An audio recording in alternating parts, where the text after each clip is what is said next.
Grand Prix, hopefully, for an update on opening day activities up there. We'll have new vehicle reviews of the Mercedes-Benz AMG GLS 63. And later, the Dodge Challenger RT Scat Pack. We also have this week's automotive news, our auto history segment, Conrad's Car Clinic, and more. Just ahead on the In Wheel Time Car Show for Saturday, September 5th, 2020. I had to think about it. It's Labor Day weekend. You know, Conrad was over here making fun of the fact that something always screws up at the beginning of the show. Now, I thought I did a really good job this week, and then here he is over here with his cell phone on, listening to the show, and I hear this, 5-second delay. So it ain't me. Well, we need to make sure it's going out on the air. Oh, for God's sakes. That's it. Yeah, this is checking the quality of our work. That excuse didn't work for me either.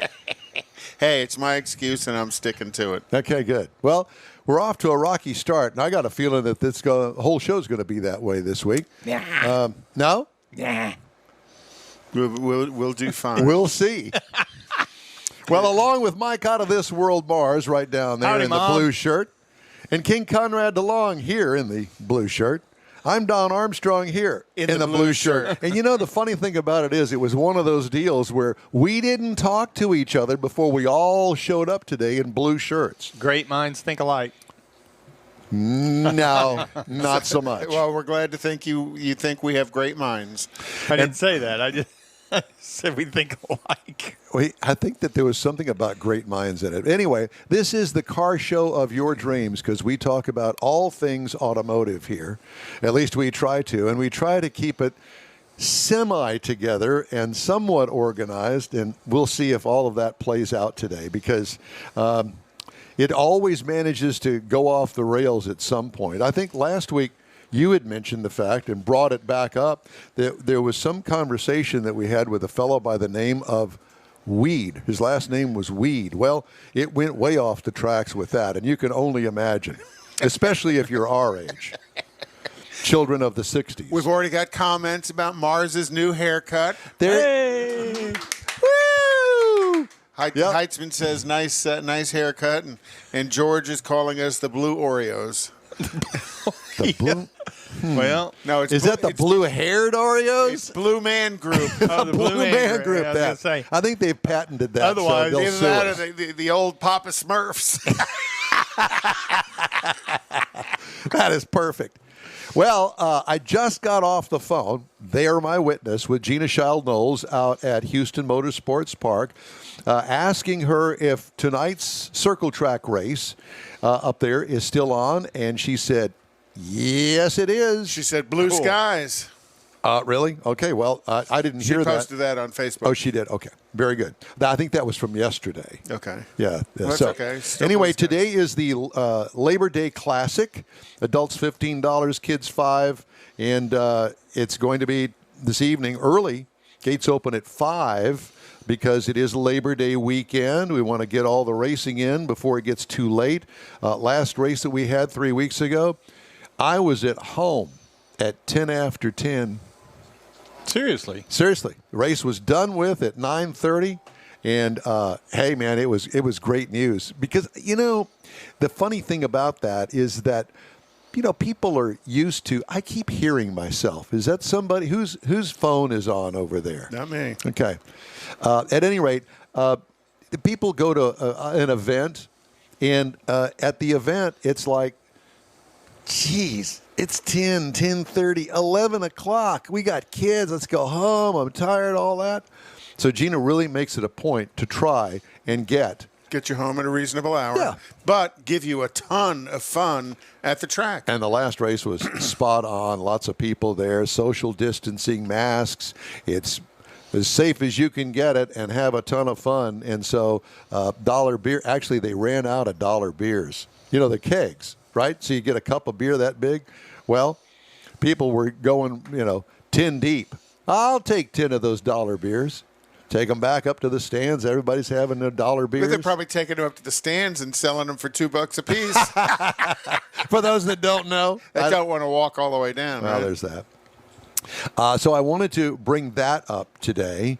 We're still working on getting hold of the Grossbeck folks. We're going to have that interview.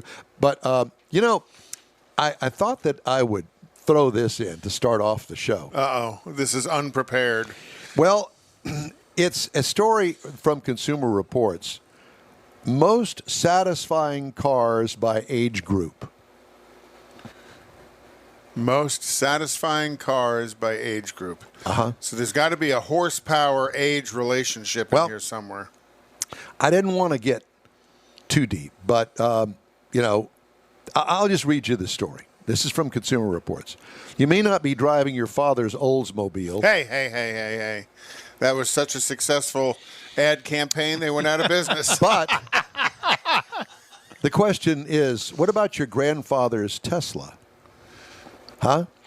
While every generation, Millennials, Gen Xers, Baby Boomers, the silent generation, I didn't even know there was a thing called the silent generation, they're all unique. There's some overlap when it comes to the cars that satisfy their owners the most. All right. How do we know this? We asked Consumer Reports whether they would buy the same car again. That decision is the basis of our owner satisfaction score. And they say, we also look at how owners rate their cars on satisfaction in 5 different categories, blah, blah, blah. So, most satisfying cars for millennials. Because we all have, well, most of us have children that are millennials. I do. I got 2 of them. They happen to fall into that category. The oldest is 35. The youngest is 27. My oldest is 33. My youngest is 31. Okay. She drives an Audi Q3, Rochelle does, and Austin drives a Nissan. So what would you think number 10 would be on the list of 10? For that millennial? For the millennials. Honda Accord. Subaru Impreza. Okay. I'll buy that. I can see that. Most definitely. Subaru, they present themselves as a very green, very friendly. They're very pet friendly. Yep, all that. But it's also a hot rod. So here's one that's going to blow your mind. Number 9 for the millennials, the Honda Odyssey. Well, the van. Why would they even have that? Because those are busy millennials. At 33 and they got 6 kids. That's it. Number 8, and it's funny because Honda seems to be very popular. I would assume Honda would. Number 8 would be the Honda Civic. No surprise there. Number 7, the Honda CR-V. That's their small SUV-ish thing. Number 6, the Ford F-150, Mr. Mars. I totally believe that. For the millennial. Yep, I totally believe the Ford that. F-150. So probably, I would guess, that would be the husband's truck. Well, I've got 12 salesmen, and I've got 8 millennials working for me, and 3 of them have F-150s. Yeah. Well, you think, the F-150 is the biggest selling truck in the country. And so you figure maybe generations. I mean, that's kind of what you got. The first truck I bought was a Ford. It was the last Ford I bought. The only truck that I ever had was a 1955 Chevrolet. And I bought that thing in 1980. And I had it for a couple of years. And it was my transition to a second car while I was working on the 77 Corvette. So it got me around town. It's a total pain, but it made it work. It had that had to be without air conditioning. Oh, no, no. It had an under-the-dash hanging air conditioner, all this aftermarket stuff, including a fairly late model at the time, V8 Chevy engine. Okay, moving on. Number 5, the number 5 car for millennials, according to Consumer Reports, would be the Subaru Forester. Really?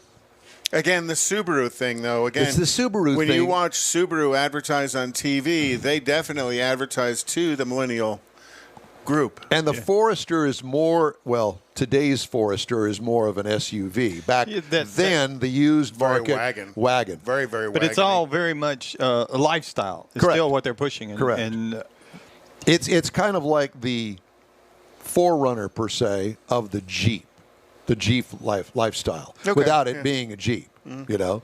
I would say Jeep was probably a lifestyle before Subaru was, but yeah. Well, there's no doubt about it. But as far as affordability, probably the used Forester would be a little bit more affordable for a millennial than a Jeep. Anyway, number 4, the Honda Accord. That really doesn't kind of surprise me very much because these millennials probably rode in the back of mom and dad's Honda Accord. Well, and again, Honda, pretty good car, pretty dependable car. It is, but maintenance of the Honda Accord. Wow. I actually we owned a Honda Accord at one time back in about 90.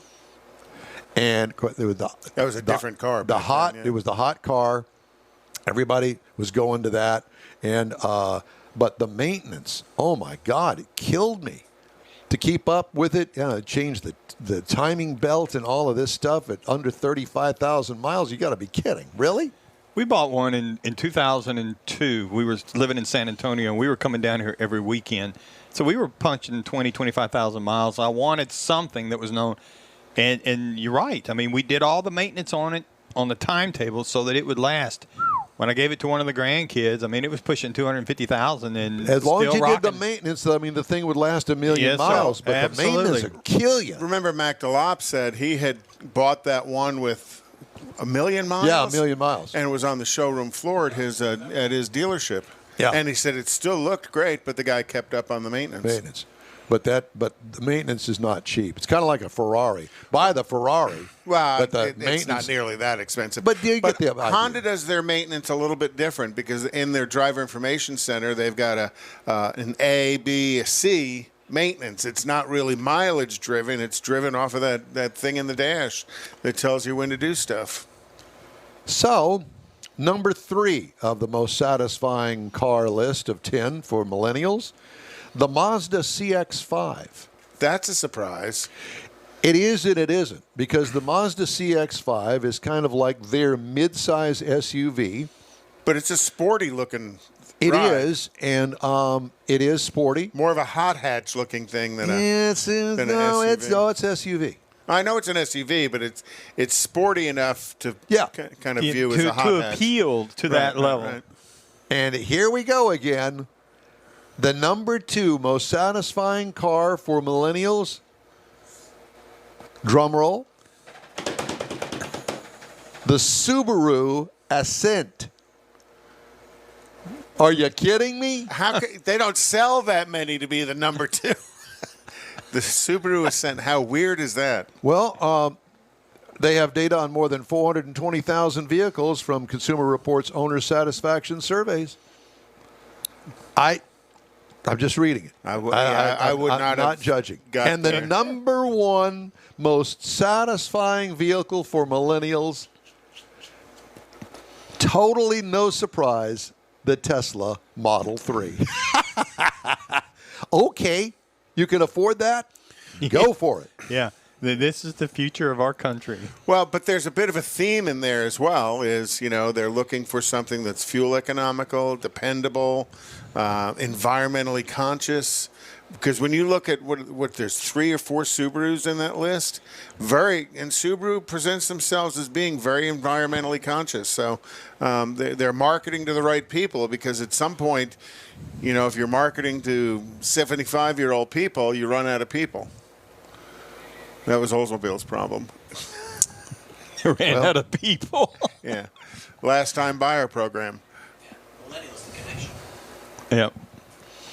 And when you look at most marketing, they are looking for that 18 to 30-year-old market is where they want to be. Everybody's looking for that market. Well, but what's surprising about it, the 18 to 30-year-old market does not have the kind of money that the 35 to 55 market does. But apparently Subaru and Honda do a damn good job of it, and Tesla as well. And that's why Tesla came out with the Model 3, was trying to bring that price under $100,000.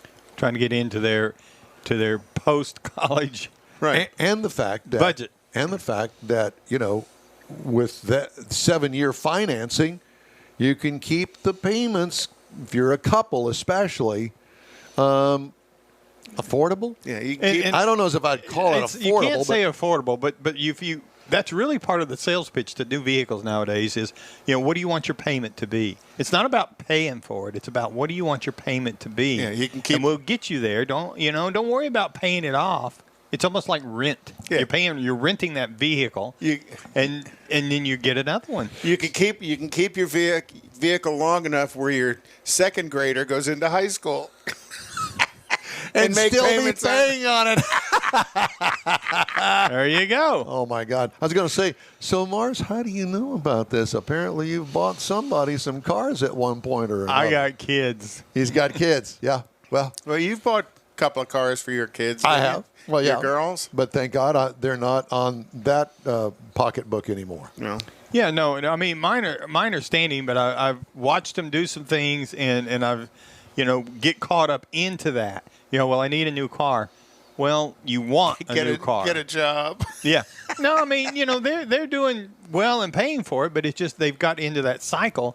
And as they've gotten older, particularly the oldest girl, and she's got one of hers is in college at UT, and now she's paying for that, she's realizing, okay, so there is a little bit better way. I don't have to have the newest of everything immediately. And I have both worlds with that because Austin, living in San Francisco, he went 5 years without a car and just recently bought himself a Nissan Rogue. Well, a used Nissan Rogue. But they have public transportation there if you need it. But Rochelle, she's got to have a newer car every 3 years. So now she's in a 2018 Audi. Well, Rochelle lives in Sonoma Valley, so let's just leave that there. And part of that depends. I mean, she's got to have a certain. She's got to have a certain look. I mean, she's got to look successful to be part of. I have an uncle. My uncle used to be a stockbroker. And so he made sure he dressed successful. He drove the nice cars successful. I mean, that was just part of the job. Is you want to appeal to people. There's a visual to that. Yes. You need to be successful. You got to appear to be successful so that people believe you're successful and you can do it.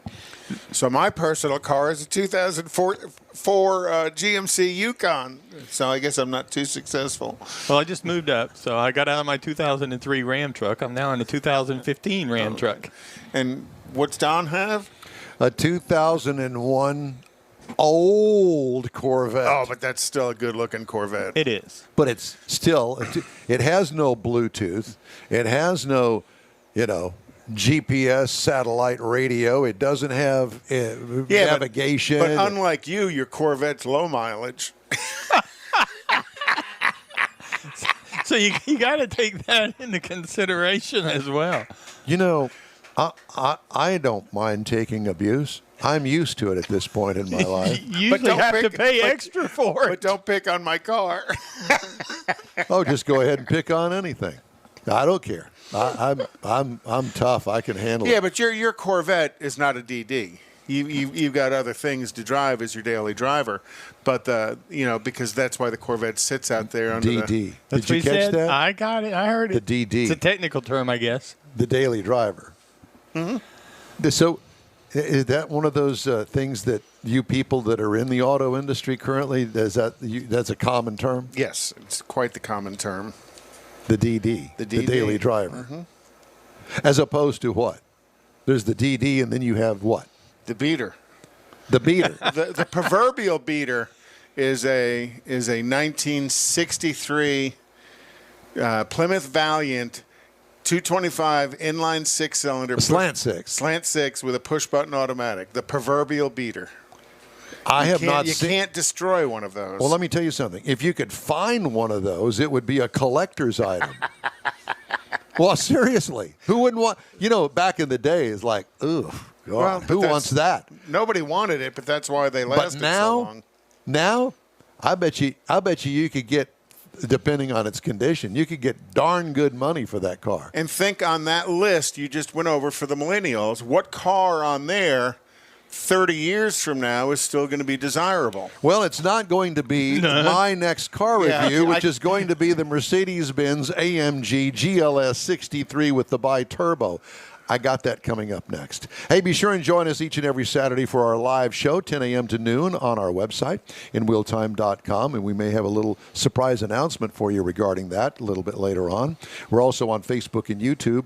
And if you're not able to join us during our live broadcast, no worries. You be sure and catch our podcasts on your favorite podcast channel. In Wheel Time continues after this quick break. Are you one of those people who thinks it's okay to drive stoned? I mean, what's the worst that can happen? You end up driving below the speed limit? It's no big deal, right? Wrong. The truth is, your reaction times slow way down when you're high. You not only put yourself in danger, but everyone around you. Talk about a buzzkill. Stop kidding yourself. It's not okay to drive high. If you've been using marijuana in any form, do not get behind the wheel. If you feel different, you drive different. Drive high, get a DUI. Paid for by NHTSA. A social distancing tip. While the CDC urges you to avoid close contact, like hugging or shaking hands, there are other non-physical ways to say hello. Wave, wink, use sign language, salute, smile, give the peace sign, throw up an air high five, do jazz hands. Remember, stay a minimum of 6 feet or 2 arms length away from others and stay home if you can. For more info, visit coronavirus.gov. Let's all do our part because we're all #alone together. Brought to you by the Ad Council. Oh, if you only knew what was going on in the studio while you were away. Work. Yeah. So Is that what it we was? have an update on Mr. Satterfield's report from the Grossbeck Grand Prix that he can't get cell phone coverage because everybody that's there, and apparently there's a full house. It's They a sold sellout. out. They sold out. Yeah. So when that happens, cell phone towers go, wait a minute, we're only built for 100,000 signals, where as opposed to 200,000 signals. Wait, this is Yeah. Grossbeck, Texas. They're only built for maybe 500. The principle's there, though. I mean, we've got caught like that out at the Lone Star Throwdown. We have. To where it just shut the whole airport down. Correct. Yeah, it shut everything. So anyway, we're not going to have him. Sorry. It was a sellout up there at Grossbeck Grand Prix. But we'll have him maybe next week and give us a post And our report. friend Richard Tomlin's up there. They're running some cars as well. So should be a lot of fun. Okay, time now for this hour's car review. We got the 2021 Mercedes-Benz AMG GLS 63 SUV, all-wheel drive. You're going to go, what? AWD. AWD. Available trim levels, none. This is a one-off car for this particular thing that I just told you. Reviewed trim level, again, it's only one. It's a full-size or a large SUV. 3 rows, seats up to 7 people. It was completely redesigned for 2020. Exterior features. Big grille, as you can see, with pinstripe vertical ribs and big Mercedes-Benz emblem. The rear hatch and lights kind of remind me of the Jeep Grand Cherokee a little bit. Just a little. The one that I had murdered out black 23-inch aluminum wheels, and I'm going to tell you how much those cost in a minute. Sculpted doors. What I liked about it, the understated, luxurious appearance of this thing. You can tell it's wearing those pinstripes well. What could use improvement? You ready? The fuel filler door. What? The fuel filler door. Yes. He's got to find something. It should be on an independent circuit, because if you get out of the car and you lock the car door, like here in Houston, Texas, we're taught to do, because you don't want somebody getting in your car while you're filling up with gas and getting in the car and stealing the car or whatever you got in it. Well, if the car doors are locked, so's the fuel filler door. Ah. I know that may Locks sound like a little. everything. It locks everything, and there's no independent button to pop open the fuel filler door. So there you go, Mercedes-Benz, direct from the In Wheel Time Review Center.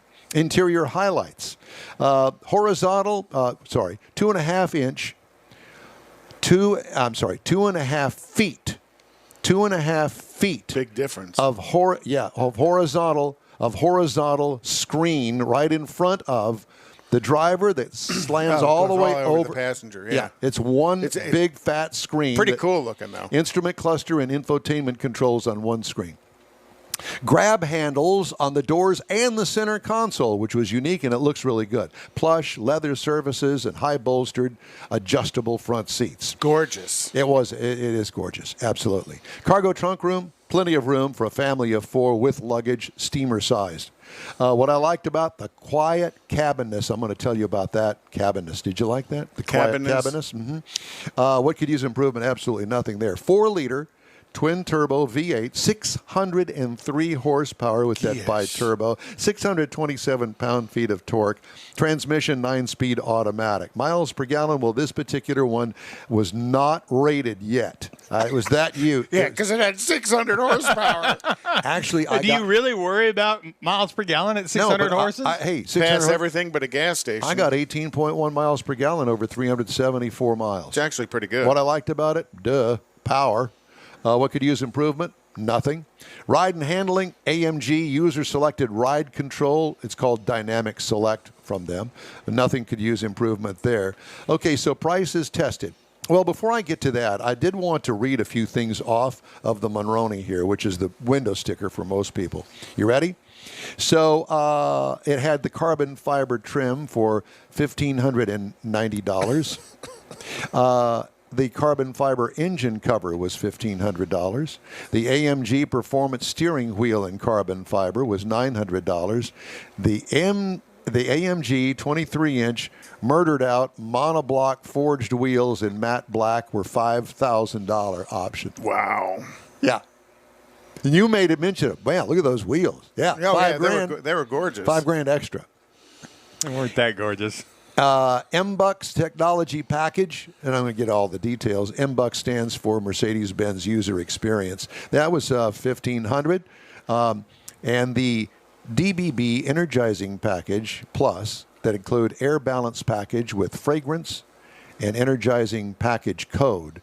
$550. It had an air freshener in the glove box, which I thought was pretty cool. One of the things you had talked about when you had the car, though, is the level of technology was advanced. It has got everything, including the kitchen sink, digitally. And an air freshener. And an air freshener in the glove box. And it would take you some time to learn all of the features as an owner to use all of them and practice how to get to all of them. So, price is tested. $149,160. Yeah. That sounds like the price is right.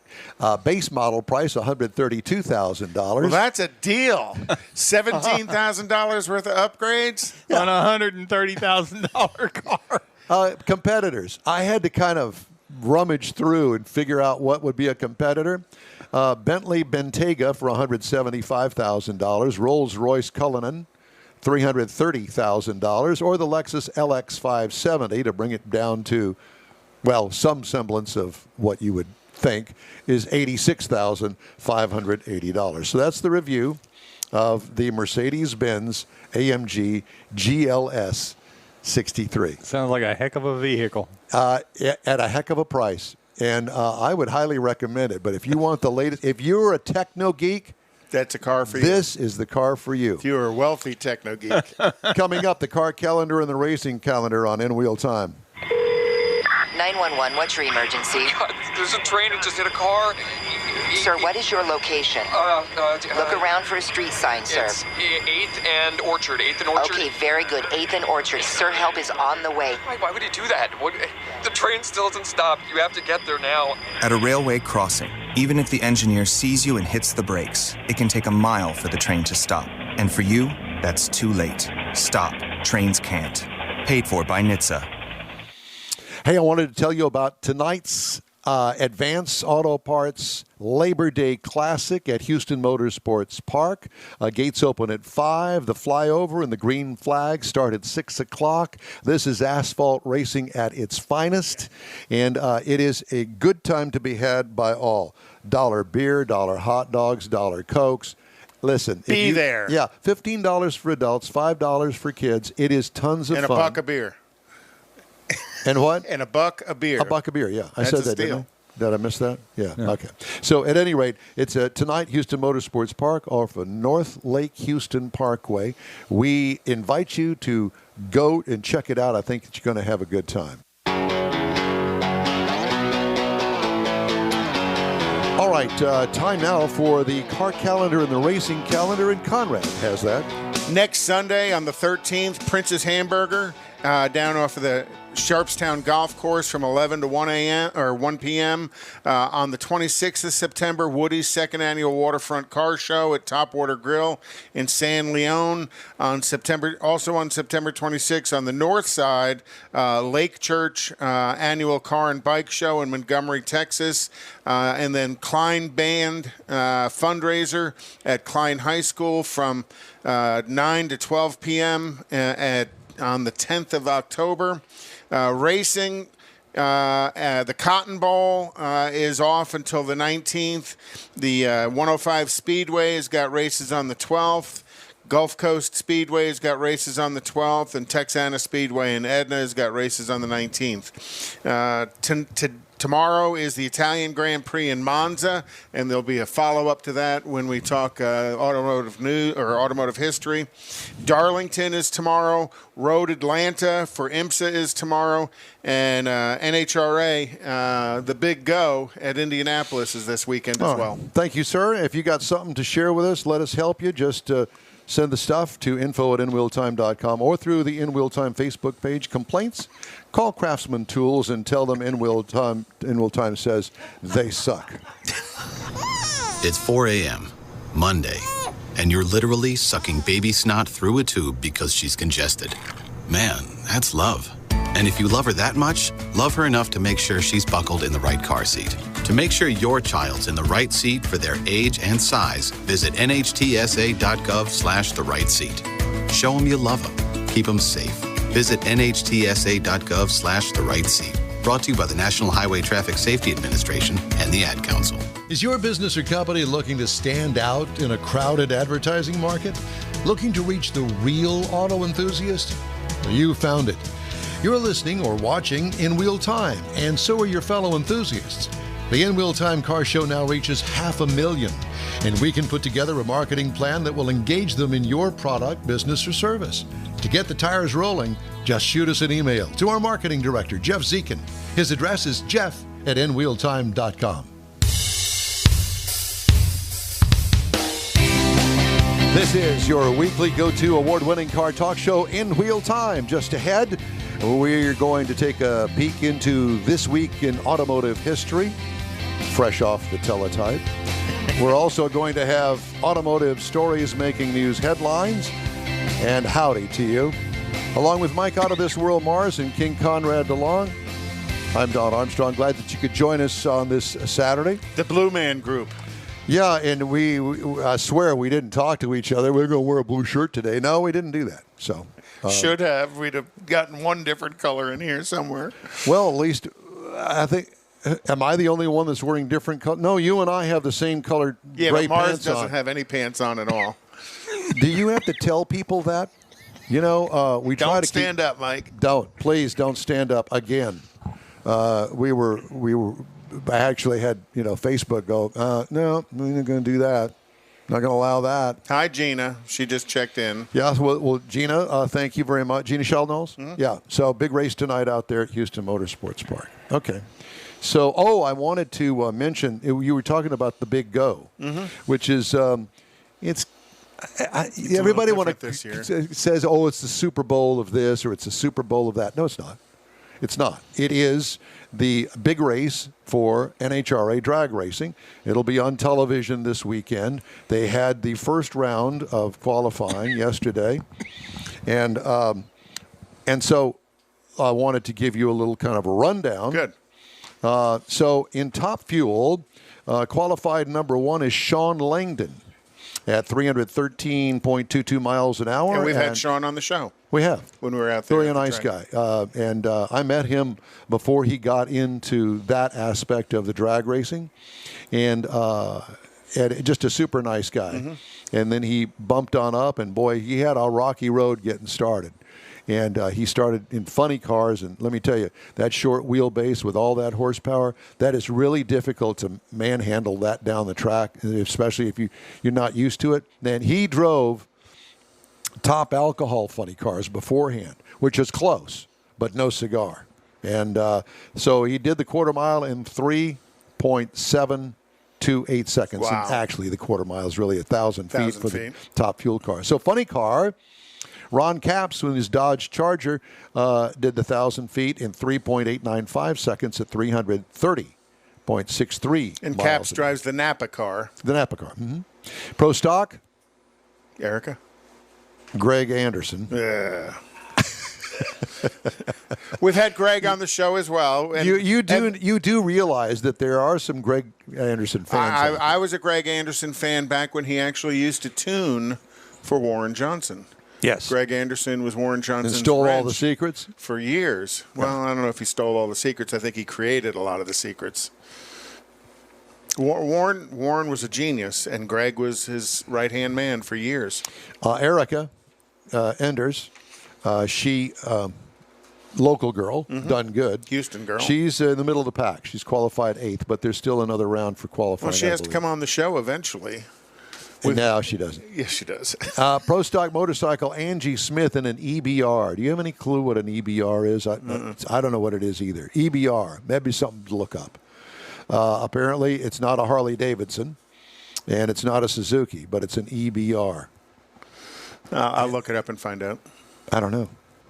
EBR. We'll figure it out. Anyway, a quarter mile for that class, 6.807 seconds at 197 miles an hour on 2 wheels. Yeah. You know, I'm good with that. I don't need that. That's fast in a car, much less 2 wheels. Yeah, it's scary. And you got to think the first eighth of a mile, the front wheel's not on the ground. Correct. Well, of course, the slick on the back of it is as wide as a car. The bike could just about stand up on its own. Well, it pretty much does. Putting your feet down. But, you know, have you ever seen those wrecks? When the driver falls off at almost 200 miles an hour? I was out at Baytown. This is 88, 89, when Dave Schultz wrecked his. And Dave Schultz was a very famous pro stock motorcycle rider. And literally, the bike got a wobble, and when you saw the video, I just kind of saw the tumble and dust. But when you saw the video, he pulled his leg over and stepped off the bike at the going through the lights, because the bike got that wobble, and he literally pulled his leg off, stepped off the bike, and slid on that and got up and walked away, and probably went down at about 170, 180 miles an hour. And they walked away. And you know, while we're on the subject of television, crazy television shows like that, I have to tell you that probably one of the most entertaining shows that I watch is a thing called Whacked Out Sports. Yes, I watch And every it once as in a well. while, they'll have some sort of an automotive thing in there. Is this the EBR? Thank you, Jeff Zekin. Oh, a Buell. Okay. Eric Buell Racing is an American motorcycle sport company. And Buell is a derivative of a Harley Davidson. Based in East Troy, Wisconsin. Well, Wisconsin, there you go. Eric Buell Racing, EBR. So apparently he's building his own motorcycles, and they call them EBRs. Mm-hmm. No, why would you? All right, well, why would fine. you give anybody else's name to it? Well, you think of something like Caterpillar Racing or something other than. Well, with the deal he had with Harley Davidson, they've got the rights to the Buell name, and so he can't. What is a use that. Buell? I never really knew what a Buell was. A Buell is to Harley Davidson what AMG is to Mercedes. Yes. Eric Buell built modified. Can I go Harley down to Davidson. the Harley store and buy me a Buell? Yes. And generally And why? What are they, like twice as expensive? And why would I do No, that? but it's more of a. I think it's built on a Sportster frame. It's more of a sport bike than it is like a Harley Cruiser, like right. you would typically think of with Harley Davidson. And one of the things about the Buell though too is it's not it's a lightweight bike, so it has the engine is a stressed member of the chassis. So it doesn't have the loops on the bottom. It's the engine's part of the chassis. Right. Right. Mm-hmm. So again, that's all trying to take weight out of the bike. But this is more of a sport bike, like a Suzuki Kawasaki kind of a Like they motorcycle. used them on the road courses. So Right. that was their. But is it a 4-cycle or a 2-cycle? No, it's a 4-cycle. It's a 4-cycle engine. It's a V-twin Harley. So they used the big Harley bikes on the drag strip, and this was what they put on the road courses. Water cooled. Generally, I think they're all water cooled. I think so. I'm not that familiar with But them. you're I also just- talking about bike for bike. This probably is 400 pounds lighter than a Harley because again, it's a lean forward sport bike, not a ride back. Yeah. A lean back Cruiser. cruiser. Well, But I would say Buells are to Harley what AMG is to Mercedes. Interesting. Well, I'm not a big motorcycle. I've owned probably a half dozen motorcycles, and based on my current employment and from what I have seen, I could think of other ways to die, and I've seen a lot of death. I have never ridden a motorcycle that I cannot wreck. I've ridden a bunch of them, and one of them I have a permanent limp from my wreck in 1981. Yeah, I didn't realize until I've seen some horrible things from the air and shooting pictures of motorcycle accidents Bits and people. pieces. Yeah, motorcycle. Yeah, it's just really ugly. And you think Much less in Houston where traffic is nuts. Why is it that? Why is that? Have you ever seen an airplane coming towards you, flying? You ever seen it? Without the lights on, it's almost impossible to see because it's made to go through the air. Oh, okay. With little resistance. Greatest of ease, yeah. With a little resistance. So that's why they're kind of pointy in the nose and the wings are real thin. Yeah, but I think you kind of scared to death if you see an airplane coming at you. Well, it's really no difference with a motorcycle, and you can do this by watching. And if you're standing, if there's any kind of sun has a real issue making you really aware of what's going on, depending on where the sun is in the sky. And you see a motorcycle coming at you without its headlights on, it is like a pencil coming down the road. Yeah. And you as a vehicle, as a truck or a car driver, have to try and be very aware of motorcycles around you. You do. And motorcycle riders, I think, have to be aware of the cars and trucks, and sometimes they're not. They should never drive in your blind spot if they can't see. My practice was if I couldn't see you in the mirrors, I would always move so I could see you in the mirrors. Same with big tractor trailers and stuff. But I was young and dumb at the time. I was in my 20s. But a lot of them think they own the road. By golly, I'm a motorcycle and I'm in this lane. By golly, I got it. Well, my philosophy is I would be going so fast it didn't matter what you did. It was behind me. Well, I have to tell you that I use the South Sam Houston Tollway a lot, and it never fails at least once a week. Here's a motorcycle coming up that's passing me. I can hear it just before it passes me doing 100 miles an hour. Oh, yeah. I like it whenever they're on one wheel, too, when they do that. When the closing rate is that fast, the driver can't see that motorcycle coming up that fast, and it's very easy to change lanes and right into the path of the motorcycle. And I've seen some pretty ugly things happen when the motorcycle runs into the back of a car because he's already committed. Right. Oh, absolutely. And the motorcycle can never win against a car or a truck. So one of the kids that my son grew up with, they're literally two houses down. One of them, he got into the Kawasaki's, the hot rods and stuff. And they figure whenever he went to slide around that Suburban at 2 o'clock in the morning, they figure he was doing about 110 and didn't quite get over in the other lane. He clipped that left rear tail light, literally, of the Suburban he was trying to go around. And didn't survive. Oh no, nothing. But I mean, he was just going so fast, and he just made the slightest misjudgment, and it was all. Well, my motorcycle wreck was at about 35 miles an hour. Drunk ran a stop sign, and my choice was to T-bone him or try and sneak around the front. So I'd kind of lean the bike down, trying to sneak around the front, and he never lifted. And I was 2.5 years out of work recovering from that after 7 surgeries. And you still walk with a limp. Still walk, yeah. And I have never even sat on a motorcycle since, because to be honest with you, it's a drug. The rush of the acceleration rush, and I've driven the wind. I've driven some fast cars, and I enjoy that. The motorcycle was like a drug. I would get on it, and I would be pretty out of control most of the time. And that's not when I went down. I went down pulling into my subdivision. Yeah. Yeah. Well, actually, I have a very unique little thing that I want to share with you. We need to take a quick break, and then as soon as we come back from the break, I want to share this with you. So I invite you to stay tuned because it's going to be good. When might you be buzzed? When you suddenly love everything. You guys, I love this song. I love these nachos. I love our kickball league. Ugh! I love this guy. What's your name? You know what I'd love? A ride when it's time to head out. If you see a buzzed warning sign, call for a ride when it's time to go home. Buzz driving is drunk driving. A message from NHTSA and the Ad Council. I love your car. Is this real leather? A social distancing tip. Putting distance between yourself and others is critical to slowing the spread of coronavirus. So here are ways to stay in contact without the physical contact part. Call, send a text, set up a video conference, post on social media, dedicate a song on the radio. If you have symptoms of fever, dry cough, and shortness of breath, call your healthcare provider before going to their office. For more info, visit coronavirus.gov. Let's all do our part, because we're all #alone together. Brought to you by the Ad Council.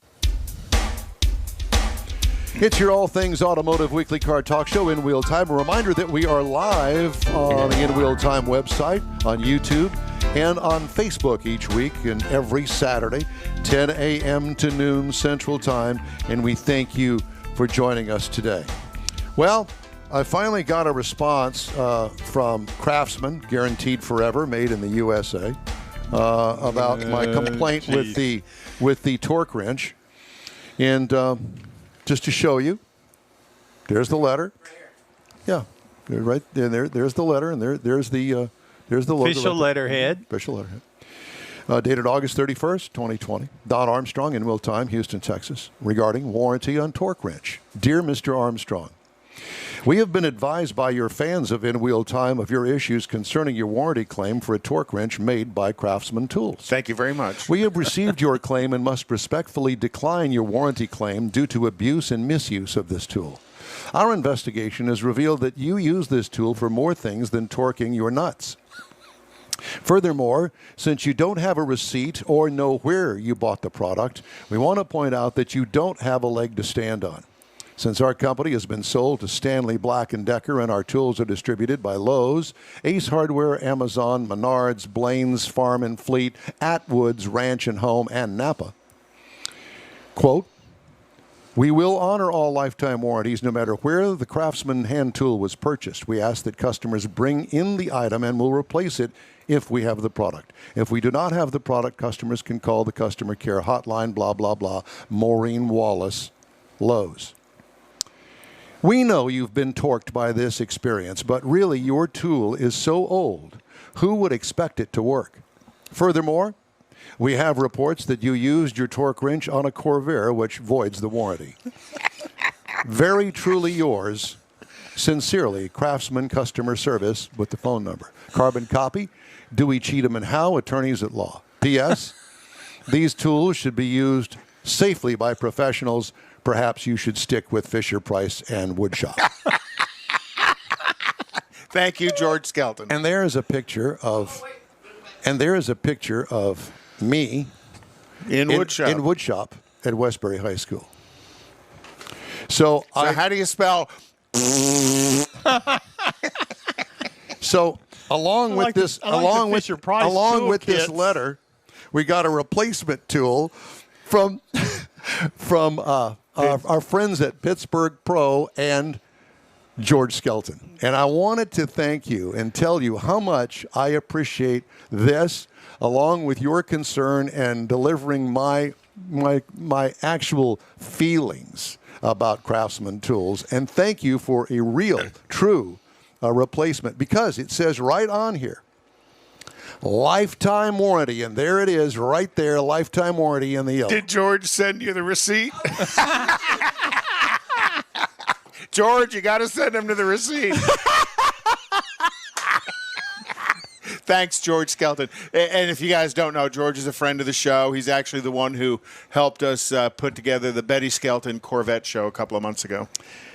You know, that's funny. George and I met each other in grade school.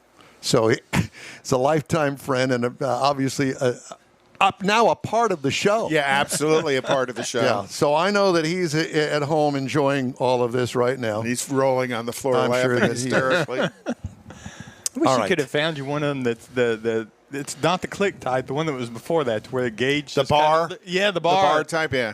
Yeah, George says, you're welcome. It was $21 at Harbor Freight. Hey, Greg Phillips, how are you?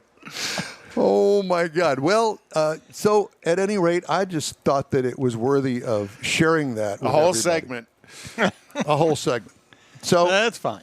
coming up, we have This Week in Automotive History and our news segment, if we can get through it. Stay tuned. GTG, BRB, OMW, be there in a few. You may think that these kinds of texts are fine because of their length, and you can easily send them at a stoplight. But no, answering one text can take your attention away from the road for 5 seconds. And traveling at 55 miles an hour, that's enough time to travel the length of a football field. Make good decisions. Don't text and drive. Visit StopTextStopWrecks.org. A message brought to you by the National Highway Traffic Safety Administration, Project Yellow Light, Noise, and the Ad Council. I wanted to be sure and tell you about a big event tonight.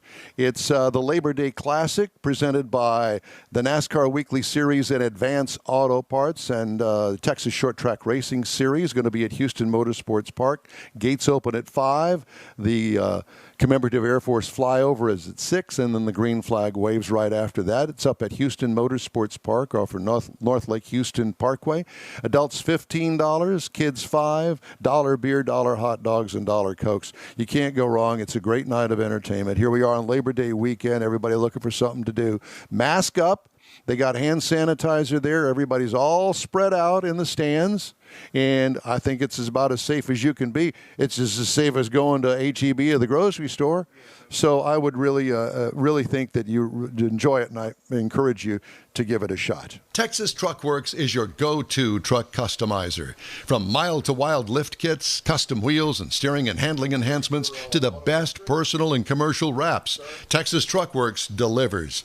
Let Texas Truck Works founder Scott Stevens help you get the most out of your truck or Jeep.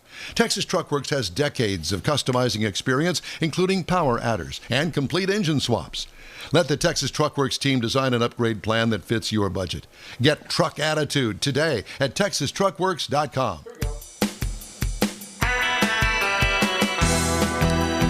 If you're a member of a car, truck, or Jeep club, we'd like to put your bunch at our car club spotlight. All you have to do is shoot us an email with the contact information to info@inwheeltime.com. Time now for This Week in Auto History, and we always enjoy Conrad's bit in this. Oh, sorry. Turn my mic on. It works a lot better. Yeah, I know. Sorry. So this week in 1885, the world's first motorcycle was patented by Gottlieb Daimler from Daimler-Benz. I had no clue. Well, he was not Daimler-Benz at the time, but yeah, he made the first motorcycle. I had a very good friend of mine by the name of Gottlieb. His name was Dick Gottlieb. He was a big advertising man here in town. He was also a city councilman for decades and actually run for mayor and lost to Tootsie. Back before in the day. my time. In 1898, Henry Ford patented a carburetor for gas vapor engines. Gas or vapor engines. Oh, okay. So whether it was gasoline or if it was compressed natural gas, he patented the carburetor. In 1899, a Stanley Steamer became the first car to reach the summit of Mount Washington, New Hampshire. The steamers not only climbed the mountains faster, but they often beat the larger gasoline-powered racers of the day. And in 1906, a Stanley Steamer would break the world record for the fastest standing mile at 127 miles an hour. Can you imagine in 1906 going 127 on a wood wheel vehicle? Not me. With a steam engine going. Yeah. Well, no, by that time it was going. You sure that wasn't a Cleveland steam? Never mind. No. In 1903, a Packard automobile completed a 52-day journey from San Francisco to New York on its first cross-country tour. How many days did that take? 52 days. Oh, my God. I need to take off work for a few days. I'm going to do this thing, going to go cross-country. And to this day, people are still leaving San Francisco and New York. In 1922, the famous Autodroma, an automobile racing track, was opened in Monza, Italy, and Formula One will be there this weekend. Okay. So in 1937, the Toyota Motor Company, originally a division of the Toyota Automatic Loom Works, which was a cloth production company became a corporation all on its own in the automotive world. And then they eventually purchased Hino Motors, which still exists, but they build like large trucks. The Nippon Denso, which is an electronics firm in the automotive industry to this day, and Daihatsu Motor Company. You remember Daihatsu? I do, yes. Yeah, Mossy had the Daihatsu franchise out on Katy Freeway. Some of the ugliest cars I think I've ever known. Yeah. And they made a little truck too, didn't they? Well, they still make the little truck because you see Daihatsu as a brand name at the golf courses all the time. Ah, okay. And Dutch Holland in Baytown, Oldsmobile had Daihatsu, which was the weirdest thing. In 1945, a pale green Super 6 coupe rolled off the Hudson assembly line, which is the first consumer-built automobile after World War II. Really? Hudson did? Hudson. Mm-hmm. Oh, I didn't know that.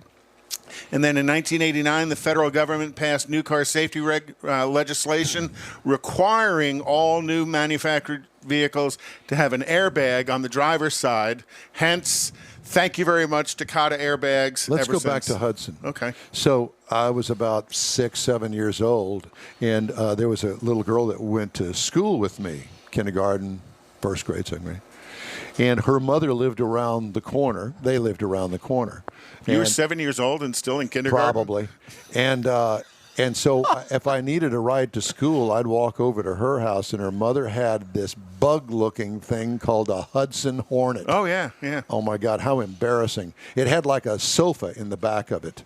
Yeah, but Hudson was quite the dominant force in NASCAR back in the early 50s. What an ugly car. And then if you remember the cartoon movie Cars, Doc, which was the voiceover was Paul Newman, was actually a Hudson Hornet. Okay. And in 1989, Alexis they sold their first vehicle in 1989 here in the United States. And then also, I'm done. Thank you. I'm getting the hurry up, so go ahead. Yeah. Thank you. You're welcome. Time now. I need to get close. Exactly. I need to get a couple of automotive stories in. General Motors is recalling more than 7,000 2020 Chevrolet Corvettes because the vehicle can be driven with the front trunk lid unlatched, creating the possibility of the hood flipping open. You know, it's called a frunk. The recall prompted General Motors to place a stop delivery order on the 2020s, according to NHTSA. If drivers ignore vehicle warnings that the hood is not latched, wind can open the unlatched hood. The opened hood could obstruct the driver's view. You think? Increasing the risk of a crash. GM spokesman Dan Flores says dealers will make the repair before selling any more 2020 Corvettes. Thank you very much. Or any less. Kia Motors and Hyundai are recalling more than 600,000 vehicles because of the possibility of leaking brake fluid that can cause a thermal event.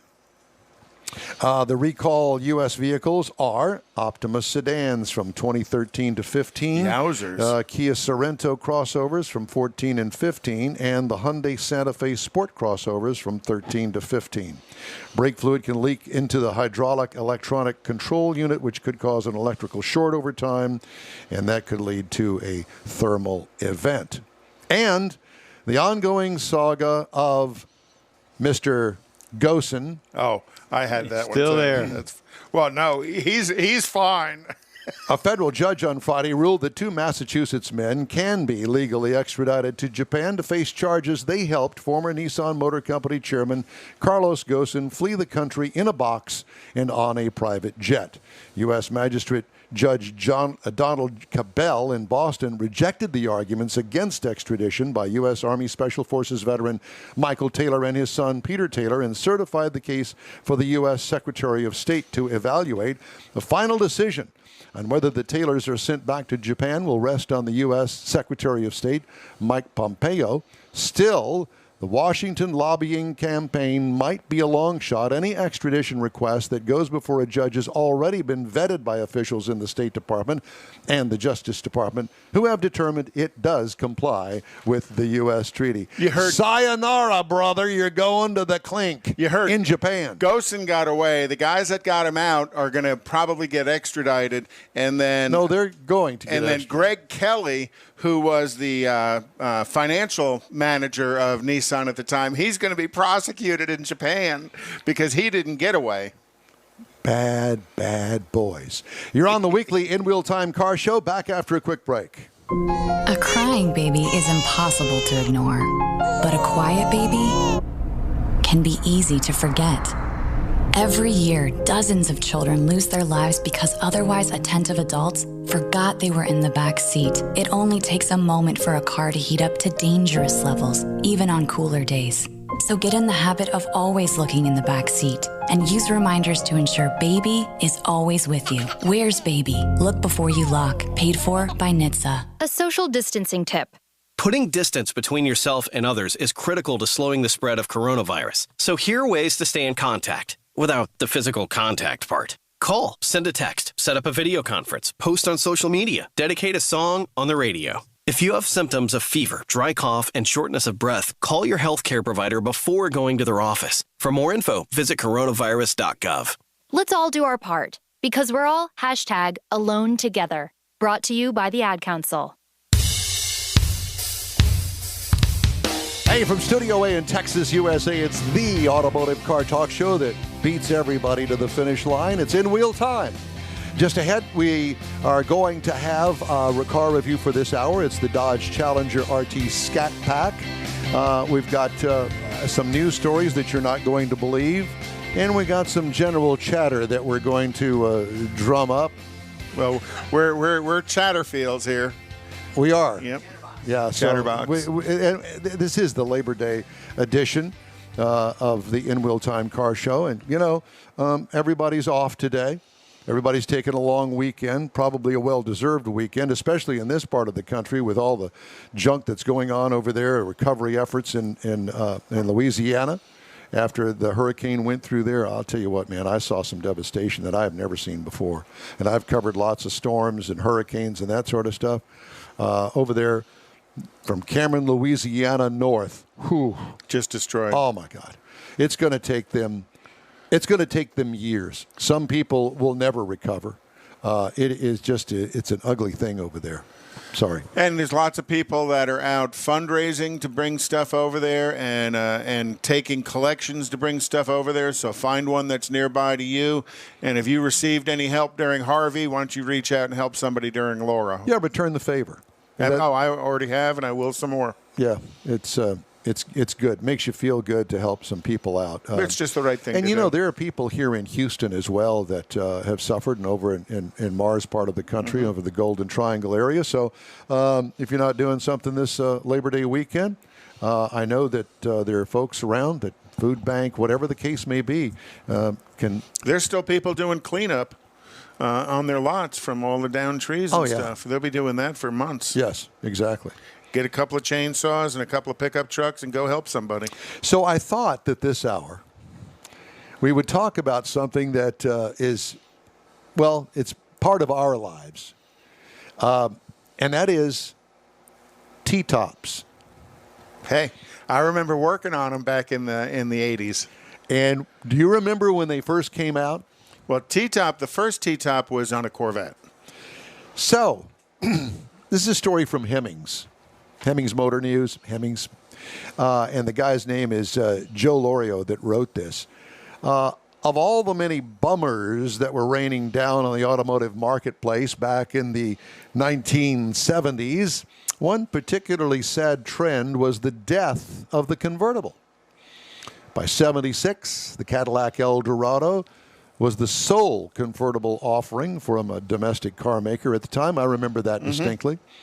And it was in its much ballyhooed final year then. Right.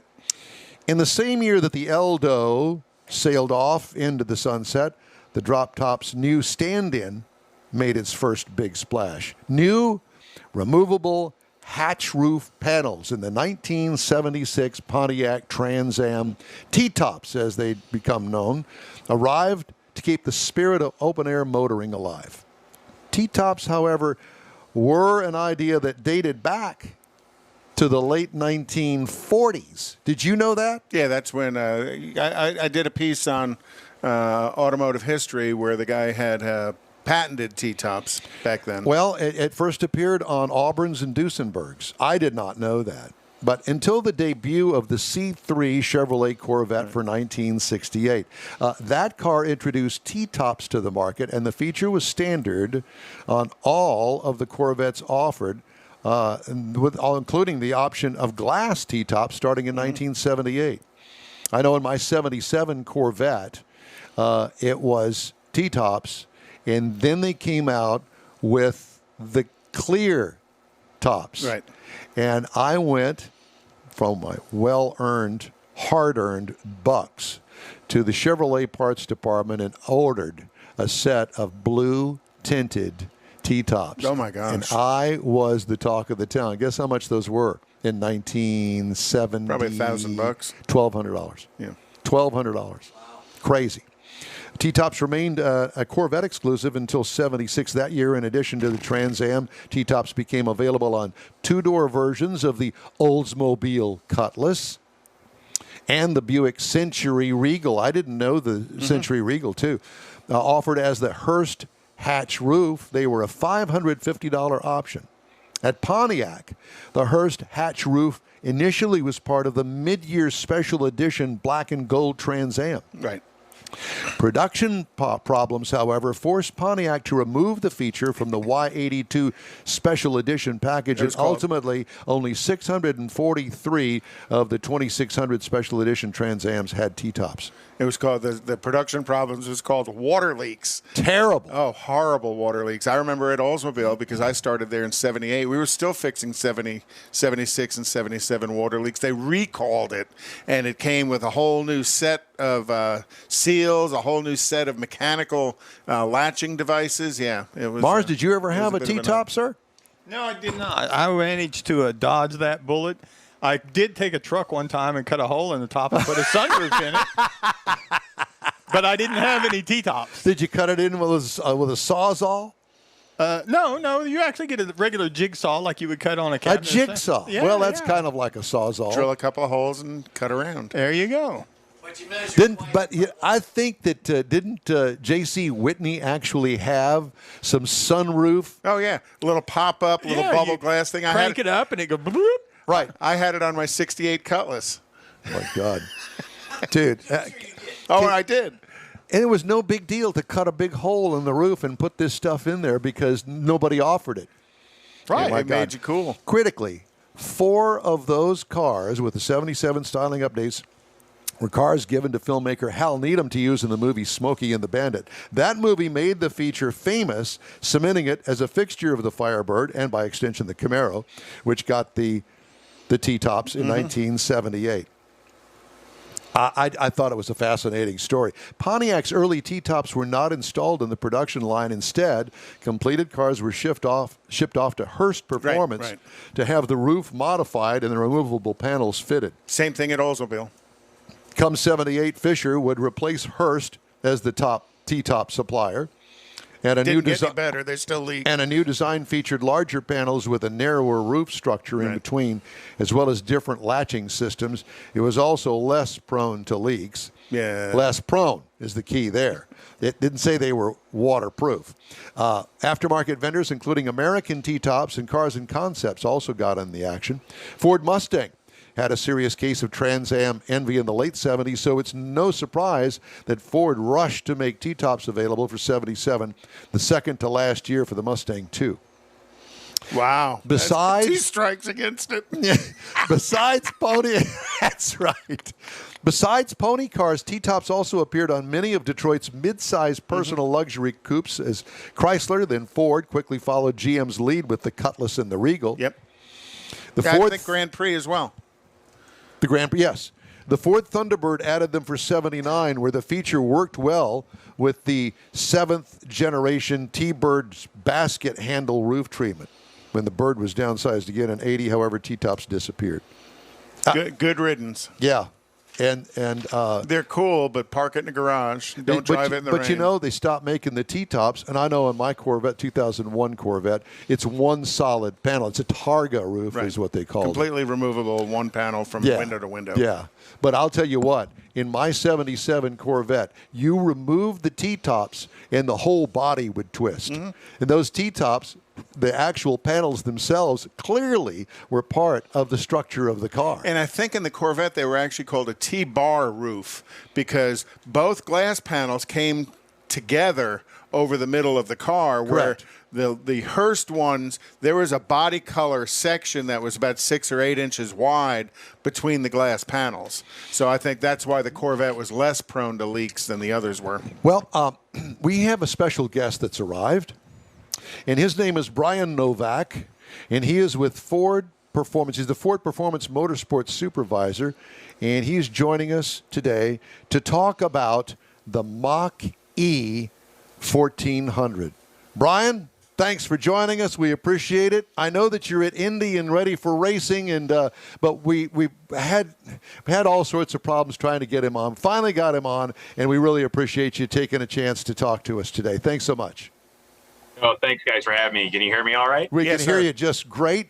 The Mach E 1400. I happened to see a promotional video, and I know that you know what I'm talking about, where the thing's on the drag strip, and it's pulling the front wheels off the ground silently with all of this power from the unbelievable. So tell me about the Mach E 1400.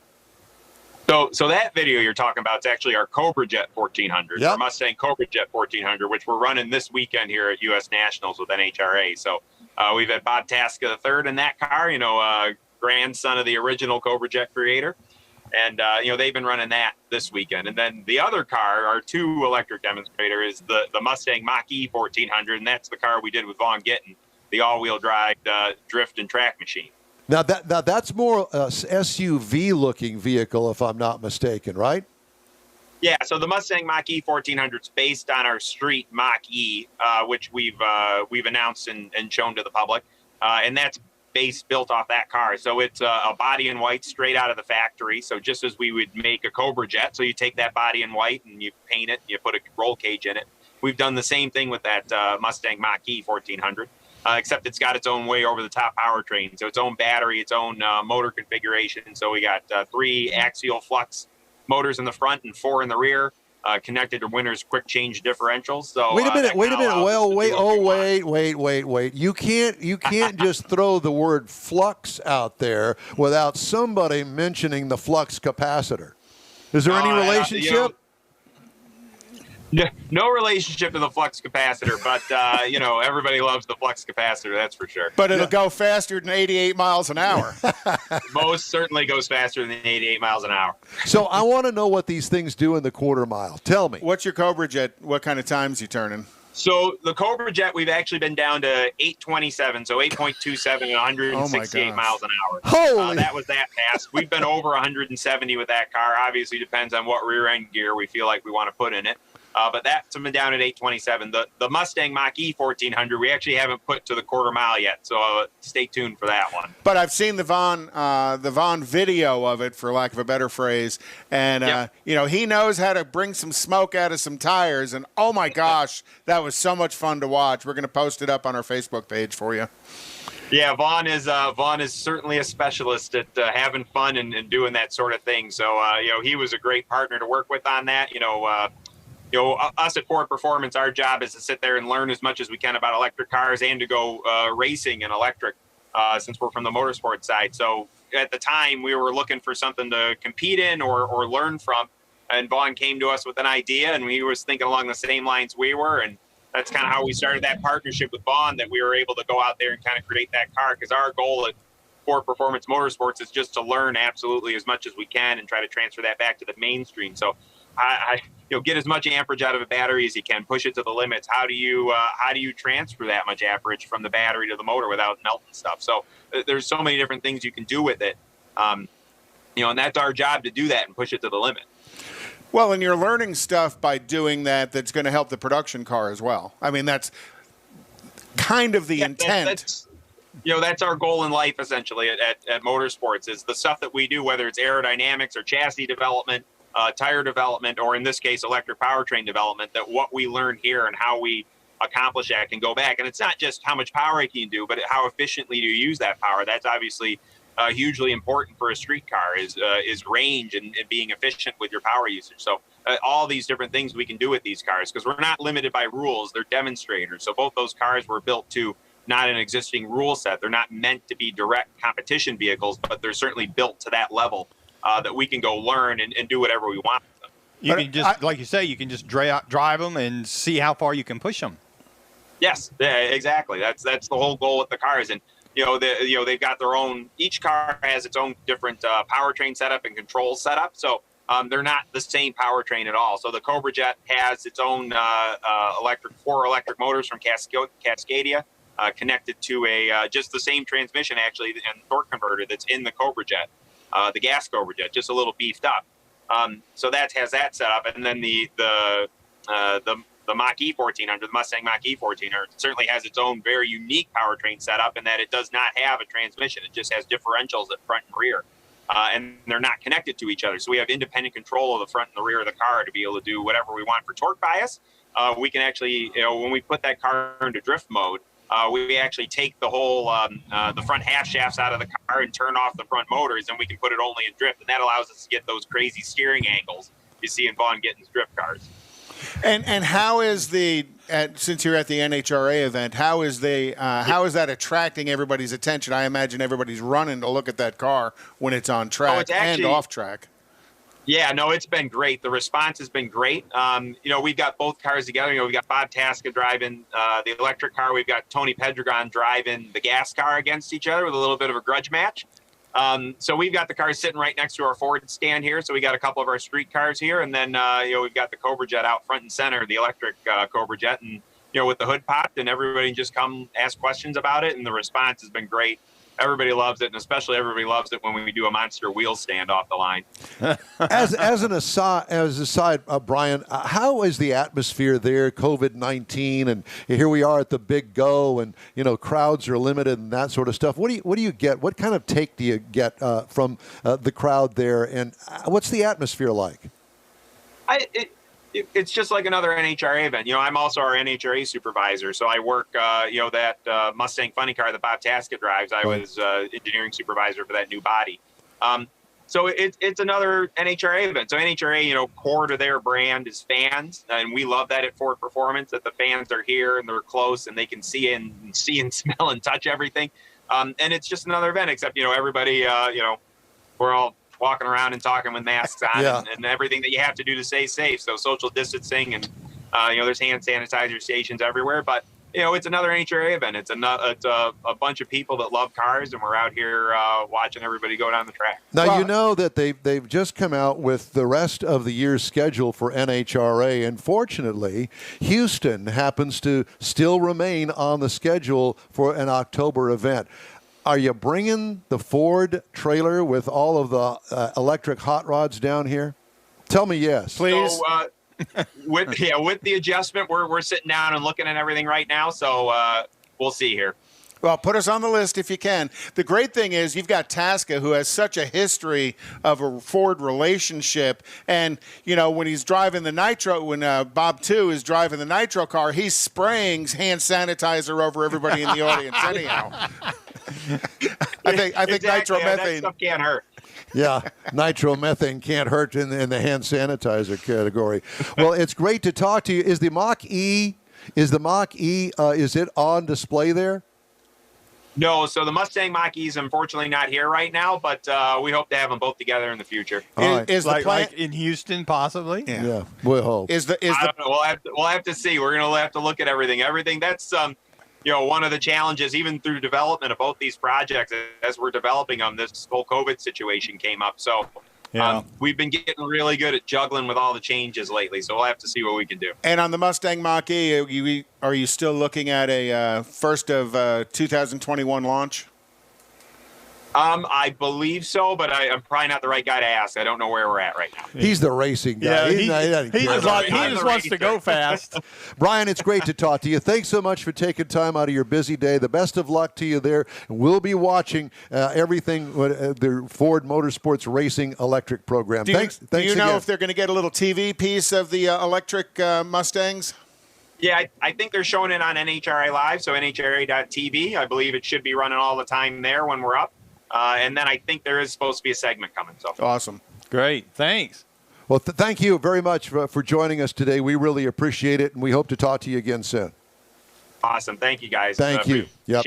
The In Wheel Time Car Show live streams on Facebook.com/InWheelTime, on YouTube, and on our website, InWheelTime.com. Podcasts available on Apple Podcasts, Spotify, Stitcher Radio, iHeart Podcasts, Google Podcast, and Podcast Addict. Quick break now, then we go for a ride with us on the Dodge Challenger RT Scat Pack. Back in a flash. There's no greater pain a parent can suffer than losing a child. And yet, heat stroke deaths in hot cars are on the rise. The temperature inside a vehicle can reach deadly levels in just a few minutes. Leaving windows cracked does not help. These preventable deaths can occur even when the outside temperature is as low as 57 degrees. Never leave your baby or child in a vehicle, even for a short period. And always check the back seat before you get out of the car. Where's baby? Look before you lock. Paid for by the National Highway Traffic Safety Administration. As America gets back on the road, a lot of things have changed, but not the need for drivers to be safe. With that in mind, it's time to review our safe driving checklist. First, you're in your car. Check. You're sober. Check. You're wearing your seatbelt. Check. Your phone is put away. Check. Great. Make sure you follow the speed limit. And remember, law enforcement is enforcing traffic safety laws in our community to save lives. Paid for by NHTSA.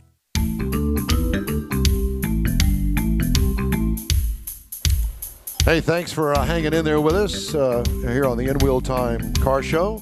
We are all things automotive. Let's check in on this hour's car of the week. Mr. Mars has the Dodge Challenger Scat Pack. RT Scat Pack, wide body. I mean, we're going full out here, and we are loving every minute of it. Because what we're talking about really is the two-door coupe that Dodge has brought back as part of their retro styling package in their performance group. And this is really what you might call a muscle car Maximus, because it is the epitome of what a muscle car can be. You can drive it on Saturday night, you can take out on date night, and you can take it to the drag strip, and you can run it and run it hard. Now, it is part of that two-door coupe. You know, you're looking at the Mustang and the Camaro in there when you're looking at that, but it's a little bit larger than both of those vehicles because it's on the same platform as the Charger. So, but with the difference being between the Mustang and the Camaro, the Challenger actually has a rear seat that's usable. An adult can get back there, and it actually has a usable trunk to a certain extent. So it's all full of retro styling, and including the cues, because you got the hood scoops, you got the high intensity headlamps that are part of the newer technology, you got power side mirrors, and it's the one that we had the SRT wide body package. It's got the big fender flares on it, and there's a big reason for that, because it's rolling on the optional 20-inch by 11-inch wheels, and we're talking 11 inches wide wheel. So you got a lot of meat under there, and if you happen to opt it up and get the all-wheel drive, there's a reason for having all this, because you need that rubber to hook it up. But it's got this beautiful performance style to it and look to it whenever it's sitting there. It just got a great profile. You slide into the interior, and you're going to see that you've got the Napa leather interior, and it's got the Scat Pack embroidery logos all over it. And it's got the 180 mile per hour speedometer in the gauge cluster. Now that right there, just when you look at it, that right there is just going to be impressive, you know? Suggested. Yeah, it's suggested. You feel like you're going fast even if you're not. So in the center stack, you've got the 8.4-inch Uconnect screen. That's where you're going to find your Apple CarPlay, your Android Auto, and all your convenience features, as well as your performance pages. Now, this is where you can control your line lock. You can control the traction package, just the everything. It's not quite like with the Hellcat where you've got a red key to where you have to adjust everything, but it's got a lot of features in there that you're going to use. And the other great thing about having it on the interior, it had the Harman Kardon audio package. Now, this is 18 speakers, had a trunk subwoofer, and it had surround sound. So if you got tired of listening to the nice hum of that Hemi engine, then you had that to fall back on. And speaking of the Hemi engine, up front we had the 392 V8. Now, this is a 6.4-liter Hemi engine. There's a couple of variations on it. This one comes with 485 horsepower, 475 pound-feet of torque. It's backed by an 8-speed automatic that will hold up to all this power. Now, tow rating, Nah, ain't got no tow rating, haul rating. It will haul donkey. And the EPA says that it should be looking for about 15 miles per gallon in the city, 24 out on the highway, and a combined for 18. I will say that out on the highway, we did get the 24 miles per gallon. You could keep your foot out of it, and it would do that. My combined for the week, though, I didn't even get close to the 18. We had a lot of time around town, and it was wonderful. You were hauling a lot of donkey, I was hauling a lot of donkey, practicing with the line lock, the launch control, the things that we had to do for research. There's something just a little bit wrong with hauling donkey. I have two different... It's a word he can't use on the air. I have just in case Mom's listening. I have two different things or going Dodge on. is listening. Or Dodge is listening. So you get in this car, and so because it is a muscle car, and you are going to have a firm ride on it, but it's a comfortable, firm ride because of the seating and stuff. But you can also adjust the suspension to where you get it into that track mode, and now you've got a track level stiffness in it. But that's the great thing. You can change it. If you're ready to cruise down the highway, it's wonderful, and you can take it out on play muscle car magic in it. Now, if you're looking, again, something to compare this to, you might look at the Mustang GT. The Mustang starts at about $26,000. The GT starts at $35,000. And just as a note, the Mustang GT is reportedly goes 0 to 60 in 3.9 seconds. The Camaro starts at $25,000, and an SS Camaro bumps up to $37,500. Now, a base Challenger SXT, which is the base, the V6, which is a quick little vehicle, starts at $28,000. But now if you want to graduate to fast, get away from quick, let's go to fast, and you get into the base RT Scat Pack, starts at $38,995 for that fast level. The MSRP as tested for our RT Scat Pack, wide body, which is a $6,000 option to get all worth every penny of it. You're talking about an MSRP of $26,355 for Muscle Car Maximus, I believe. Muscle Car Maximus. We got to get a T-shirt made like that, right? Oh, that is my report. George, can you handle that for us? That is all I'm going to say. I'm not telling anything else about my week with the Scat Pack RT Challenger. I'll take a large. Maximus. I have these things going on in my mind. Keep them there. Yeah, please keep them there. We don't want to see them. That's a dangerous place to be. If you're a member of a car, truck, or Jeep club, you can put your group in our In Wheel Time Car Club Spotlight. Just email us the club's info and the contact name and number, and we will take it from there. The email address is info@inwheeltime.com. Hang with us. Quick break now to gather our thoughts. Light the incense punk, meditate, and listen to Ravi Shankar music on the In Wheel Time playing the car sitar. show. Do you know what teens just love? Not being told what you're supposed to love. That's not anyone's business but yours. It doesn't matter what you love, but if you love it, click it. That includes you too. Because in 2018, 42% of Texas teens who died in traffic crashes were not wearing their seatbelts. Make sure everyone is buckled up. Every rider, every ride. Brought to you by the Texas Department of Transportation. Texas Truck Works is your go-to truck customizer. From mild-to-wild lift kits, custom wheels, and steering and handling enhancements to the best personal and commercial wraps, Texas Truck Works delivers. Let Texas Truck Works founder Scott Stevens help you get the most out of your truck or Jeep. Texas Truck Works has decades of customizing experience, including power adders and complete engine swaps. Let the Texas Truck Works team design an upgrade plan that fits your budget. Get truck attitude today at TexasTruckWorks.com. From Studio A, welcome to the In Wheel Time Car Show. We are your all things automotive car talk show. Along with Mike Out of This World Mars and King Conrad DeLong, I'm Don Armstrong. Thanks so much for joining on this Saturday. If you're watching us live, we thank you. If you're listening to a podcast, well, we thank you as well. We will thank you as well, and we've already done this.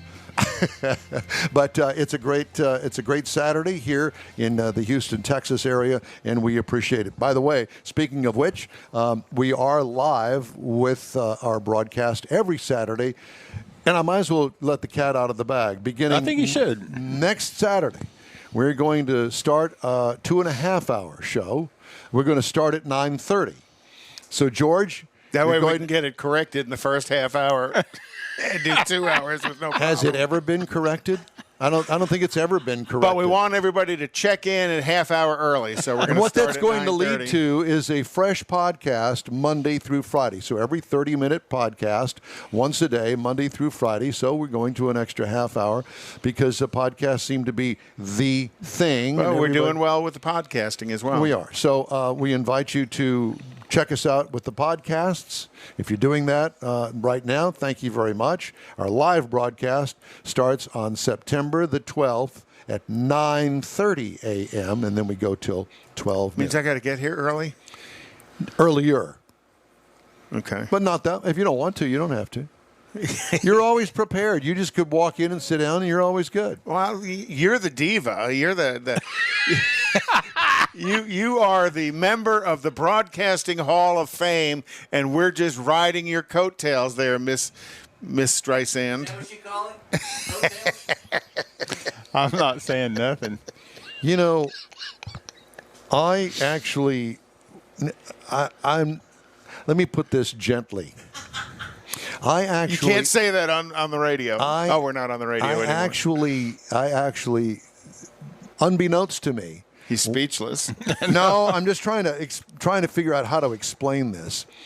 So, we have time. I'm going to explain this. I don't know whether you two even know this. Uh-oh. So, when I was on the drag racing tour doing marketing and PR for a Top Fuel team in 2006, my roommate, flying partner, buddy, Mr. Rob Geiger. Bunky buddy? Well, kind of.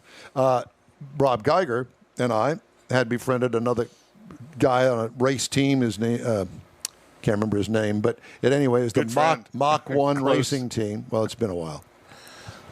And so he and his wife, we were out in San Francisco at the race out there. Sonoma. And he and his wife said, hey, meet us for dinner. So Rob and I said, sure, we ain't got nothing to do that night. So we drive from Sonoma out to San Francisco in this nondescript area, not in the Castro district. We went to this restaurant called Asia SF. Yes, you still owe my wife a replacement dinner for sending her there. Stop and let me finish the story. So we go, and I have no clue. It's listed as Asian fusion cuisine. Okay? It's Chinese food. Right. Okay? And fusion. So Rob and I go, and we're thinking, what's up with this neighborhood? You can't really put it in any category per se. Yeah, because it's not in Chinatown. So they show up, and we go inside, and we're the first ones there. They open at 5 o'clock. That's the time for our date. There's nobody there. Okay? And the bar down the middle, and seats all around. And, man, once we got there, all of these people come in. The place is packed within 30 minutes. We got this smoking hot waitress. I mean, she was fine. And I'm drooling all over the place going, wow, great. California girls, huh? Yep. And so she says, it's... Hi, how are you? So she says, we serve this in different courses. It's a 5-course dinner. And say, okay, well, I'll take, these. So to bring food course by course, everything's all fine, well and good. And she's dressed in a little blue dress about the color of your shirt right there. And we're almost done with the dinner. And she says, would you excuse me for a minute? I'll be back, but just hang in there with me. The lights go dark, and up from the end of the bar behind the curtain is our waitress. And she's walking down the center of this, 20-foot bar, lip-syncing a Barbra Streisand song. It's a drag place. I had no clue it was a man that was serving me. Well, you're in Sonoma at the drag race. It was a smoking hot guy. Smoking hot guy. Yeah, it was a smoking hot guy. And, of course, our buddy and his wife were just on the floor laughing because we were sitting there. And you and Rob were just kind of snuggled up together to hide from the crowd. Oh, my God.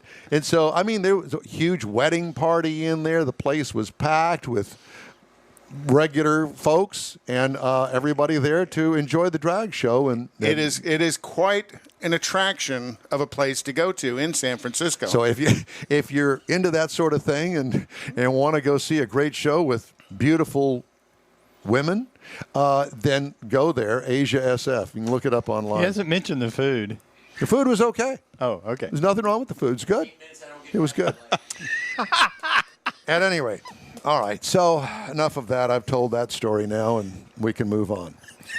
There is a It's going to be a tough act to follow, Michael. So Don went back to Sonoma, and he was drag racing in high heels. That's where he got his red pumps.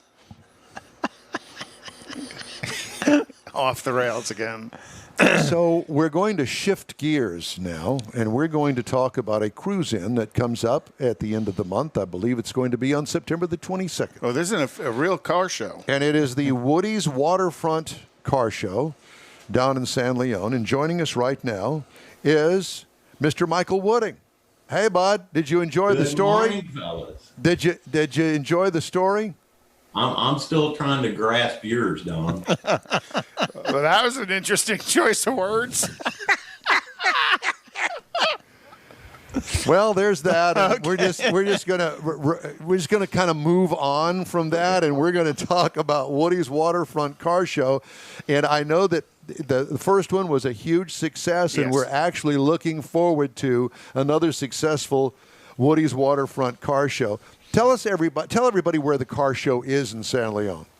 Well, there is it's actually an old marina. It's been family owned for years. It used to be full of shrimp boats and the like. And then after the matriarch father died, the son took it over and got rid of all the shrimp boats and built a restaurant there that serves some spectacular seafood. Their fried food is the best there is. They do blackened. They do just about anything you want, called Topwater Grill. And so they've really modified the place a little bit for the COVID situation. So we've got a tremendous amount of outdoor tables set up for food and stuff when you want to eat. But then the car show itself, I believe, is the main reason to come. The first year we were out there, we had 90 cars, and I'm anticipating around 150 cars this year. Oh, my. Yeah. We've had tremendous response. We've picked up a bunch of new sponsors from Classic Chevrolet, Cayman's Motor Cars, Corvette World here in Houston, just one after the other.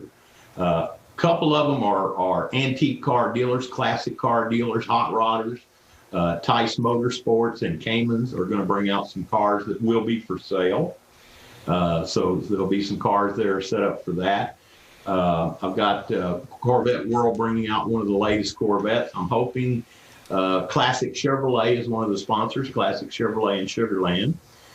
He's doing Bobby Spears there is the parts manager, and he's doing his best to line up a 2020 Corvette for the show. Oh, cool. I don't know that we're going to get it, but we're going to give it our best shot. Well, it's a spectacular location you're putting the show off at. You really love it. You're just right there on the water. It is. We've got the big pavilion out there where you can sit and stay cool if you want to. The trailer is not going to serve barbecue this year. I had a talk with him. If you don't want to go into the restaurant and you want to eat, we're going to have the food trailer from the restaurant set up out there doing fried catfish and shrimp and that type of thing. Gotcha. So that'll be good. So there is a bar located in the pavilion, as you know, so you can get a drink if you want one. I remember the Bloody Marys. Woody, I have to ask you, is it a sellout? I mean, have you filled up the entire parking lot? Are people still able to register and come out? When you register the day of the show, the first 50 people that register at the show will get a free T-shirt. Not unlike the one I have on here with all the sponsors on the back. We'll also have a few T-shirts for sale. You guys got yours. I'm sure Conrad has passed them on already. Yes, he has, and thank you very much for that. Yes. All the sponsors have a special shirt made with just their logo on the back. So you'll be able to tell the guys that actually help sponsor the show as they're walking around the show. Nice touch. So if there's anyone in particular you want to talk to, they'll be easy to spot. Oh, cool. Good idea. Well, I have to tell you, and I've told you before that we go to a lot of different car shows, and it was one of the best car shows that we have ever been to, and it's really thanks to you because of your expertise in classic cars, and I know that you do appraisals on classic cars, and I know that you've got connections and that sort of thing, but it was such a diverse group of cars that most of them we had never seen before.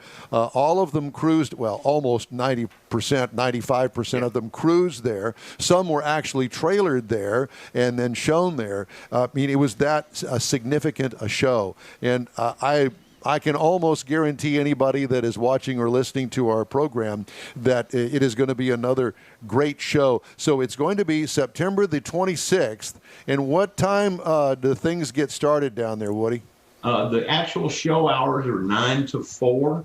But if it's anything like last year, people start showing up about 6:30, 7 o'clock. Right at sunrise, Yeah. You know, they want to get those free T-shirts, you know. So. Well, it's not only that, but you also want to get a good place, a place of your choice. And I know that you kind of guide people in, and you start the show up there toward the pavilion and then move it back toward the regular people's parking lot.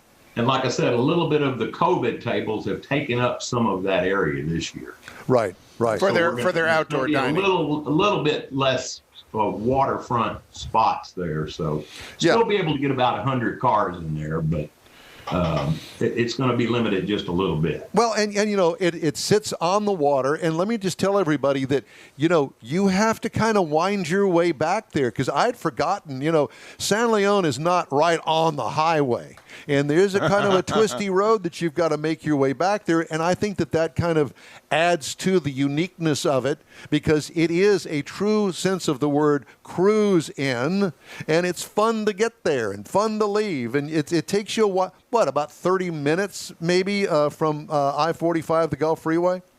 Once you leave the Gulf Freeway, it's about 20 minutes to get 20 minutes. It makes you feel like you're a long way from Houston, but you're not. Yeah, it's just kind of unique winding your way out onto the point. You're really out there on the point into the bay. Yes. Yeah, exactly. Right. The location actually gives you a good view of Dickinson Bay as well as Galveston Bay. And it's a great spot to photograph your car as well. Oh, because with the water background and stuff, and even with the pavilion, on top of the food was awesome. And this year we've stepped up a little bit. Instead of having a DJ, I have a live band coming called Jim's Shuffle Band. I don't know if you guys are fans of country western music, but they're going to play primarily country western music. That's country and western, I believe. Both kinds. Both kinds of music. Yeah, are they going to be in the pavilion or? No, I'm going to set them out on the far corner, the opposite end from the pavilion. Yeah. Because, you know, that big concrete slab that was to the back there, yes, we're probably going to fill that up this year. Gotcha. Okay. So that way they can project sound down toward the pavilion and back over. Okay. Kind of puts them in the middle of the crowd then. Right, exactly. So plenty of food, lots to drink. It's a great location, and it's a gathering of people from all over Southeast Texas and beyond for a Saturday cruise-in down there at the Topwater Grill. It's called Woody's Waterfront Car Show. Happens September the 26th, 9 a.m. to 4 p.m. Woody, it's great to talk to you. Thanks so much for joining us today. We look forward to seeing you on September 26th. Look forward to seing you guys, and we're going to have a great time. Yes, we are. Thank you, sir. Talk to you soon. That's Woody, and truly, I mean, I'm not blowing smoke. That was such a unique, wonderful cruise-in that I don't think any of us had really ever experienced before. No. Sitting out there on the pavilion, the breeze coming in off the water, and you got literally water all around because of the way the boats come in, and it just got this different vibe to it than being in a parking lot. I mean, that's usually where we're at, in a parking lot. Yep. No, you don't even feel like you're in a parking lot. Agreed, totally. All right, we've got more of In Wheel Time in just a moment, including This Week in Auto History, right after this quick break. Uh-oh, Brad's buzzed. Oh, yeah? Yeah, he's starting with the woots. And now a speech. I just want to say that friendship is about heart and brain. Who's with me? Good thing is, he knows when he's buzzed. And my brain is saying, when it's time to go home, somebody call me a ride. Love that guy. Me too. Know your buzzed warning signs? Call for a ride when it's time to go home. Buzz driving is drunk driving. A message from NHTSA and the Ad Council. A social distancing tip.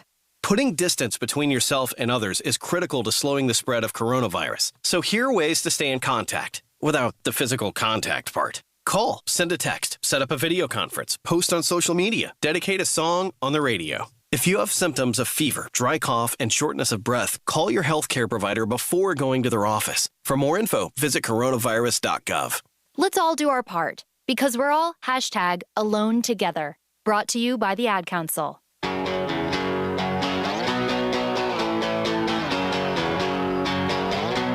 Well, I lied. We've already had This Week in Auto History. What we haven't had is Conrad's Car Clinic, but we're going to have it now on the In Will Time Show. Today we're going to talk about tire rotation, why it's important, and how often should you do it. You know, everybody thinks tires are just these rubber things full of air that keep you on the road. And they are that. They are that, but, you know, you don't have to do much to them. You really do, because you want to make sure you're maintaining them correctly. And maintenance on those tires, first maintenance is to check the air pressure, because the air pressure is critical to the wear and durability of the tire. The next thing is you want to spin them around the car every now and then so that you can even out the wear. One of the reasons you need to rotate your tires is your tires on the front of the vehicle that steer the vehicle wear differently than the tires on the back of the vehicle. So when you look at your front tires, the edges are kind of rounded off, because when you steer, the tire kind of rolls over to the side and you'll scrub that edge. The tires on the back generally have more of a sharp edge on the sides of them, because they just roll flat all the time, and they don't necessarily roll the edge as much as the front tires Unless do. you're drifting. Well, that different story. So, you know, you want to make sure you can even that wear out. And one of the things we've learned over time is generally you want to rotate your tires, my opinion, about every 5,000 miles. And the reason for that is that's going to give you your longest wear pattern on the tires, so that you don't scallop the tires, because sometimes if you don't rotate the tires, you get these little rough divots in the sides of the tire and they create a noise. So rotating them will keep that from happening. The problem is with today's cars, with these 7,000, 8,000, 10,000 mile oil change intervals, if you're only rotating your tires at the oil change interval, you're going to eat your tires up a little bit quicker. So you want to get on a tire rotation schedule that is more frequent than an oil change schedule. Personally, I'm a 5,000 mile oil change tire rotation kind of guy. And I am too. You know, I think that's really where you want to be. But a lot of manufacturers are going for these longer oil change intervals. But your Corvette, you can't rotate the tires on that, because you have a staggered tire. You have a different size tire in the back than you do in the front, and that's actually quite common on a lot of performance cars. But it's also common on some of the luxury cars as well. But you know what? On my performance tires, they don't have that many miles on them, but the wear is very even from the front to the back. Well, but you don't drift in it. You don't beat it too bad. No, I don't. No. You know, you're actually pretty careful with it. And then another thing on performance cars, and your Corvette being one of the originals, is they have directional tires. The tire has to spin in the same direction all the time, and there's usually arrows on the side of the tire showing you the direction of spin. Those can't be rotated like a normal tire is as well. But those are the lesser part of the market. The greater part of the market is going to be everybody's got the same size and they're not directional tires. So why should you get your tires rotated? Again, is to even out the wear. But the other thing you have to do in evening out the wear is make sure you're getting in alignment. I'm a believer in alignment about once a year. If you're putting that kind of miles on the car, most people are putting 12 to 15,000 miles on a car a year. You should get your alignment once a year. And I'm also going to recommend you get your tires balanced about every third or fourth tire rotation. So again, that's going to roll into about once a year as well. How does the tire get unbalanced? If all the weights are still on there, how does it unbalance itself? Tread wear. if your tread wear gets odd because you haven't maintained them correctly, the tire can get a little bit of an unbalance. But the other thing is this, what I talked about earlier, this scalloping or this cupping of the tire. If you're not doing a good job of managing that, that's going to put a vibration in your drive as well. Or for me, where the car sits for 3 weeks at a time in flat spots. Well, and the flat spot goes away after you drive it, but still you have that vibration when you first drive a car that's sat for a period of time. Speaking of, go ahead. I was going to say, I saw a deal that was advertised, and somebody was asking like $40 for a set of 4 basically wheel blocks that would prevent the tire from flat spotting. Well, yeah, you got to jack the car up. But $40? Are you kidding? Well, you could buy the cheaper ones at Harbor Freight that broke and they recalled. Hey, you be careful. You be careful about what you're talking about George here. Just got you that from Harbor Freight. Yeah, I know. Thank you very much. I was going to ask you if you're doing let's say you locked up the tires at a high rate of speed. And flat spotted it. Could you flat spot? Could you take enough rubber off in a skid to flat spot it? Oh, absolutely. Absolutely. And with anti-lock brakes, it's a lot harder to do. But without anti-lock brakes, flat spotting a tire is very, very easy to do. And that's going to put a vibration in the car that you're not going to be able to balance out of it because you're actually rolling on a round piece, and then every now and then it gets flat. Okay. Jeff, our tire guy, is over here, and he reminded us that, you could throw a wheel weight as well if the wheel weights weren't put on correctly. And, some cars, the wheel weights are clipped over the edge of the wheel. Some of them are glued on the inside of them. Right. So, again, if you maintain them, they're going to last a lot longer. Tires can be quite expensive to replace, and Don's got his torque wrench out. He's playing with his tool over there. But you need to use a torque wrench when you put your wheels back on your vehicle as well, because you want to torque that on the vehicle correctly, because an uneven torque of the wheel to the car, to the hub, can cause a vibration. And I wanted to thank George for being so nice and sending me a brand new torque wrench that nice and shiny. The Craftsman Tools couldn't do, even though they say that they have a lifetime warranty. So, hey, Craftsman. Pretty much. That's it. So thank you very much for my Click-Type Pittsburgh Pro torque wrench from Harbor Freight. It's very nice, and I really appreciate it. And I know that it will last a lifetime. And if it doesn't, I know that I can take it back to Harbor Freight, and they're going to say, sure, Mr. Armstrong, we'll be happy to exchange it for a brand new one. We're so sorry it broke. Can we see the receipt? I'll make one up.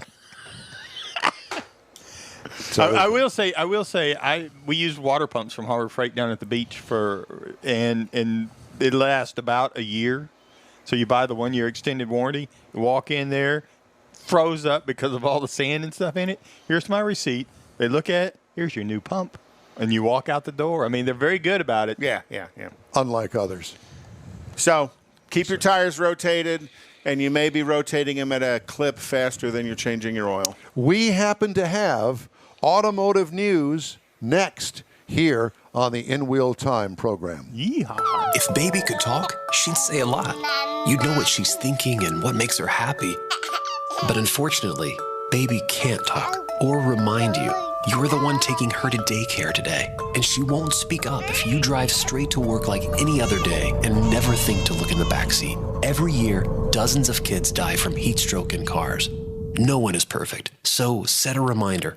And always look before you lock. Where's Baby? Paid for by NHTSA.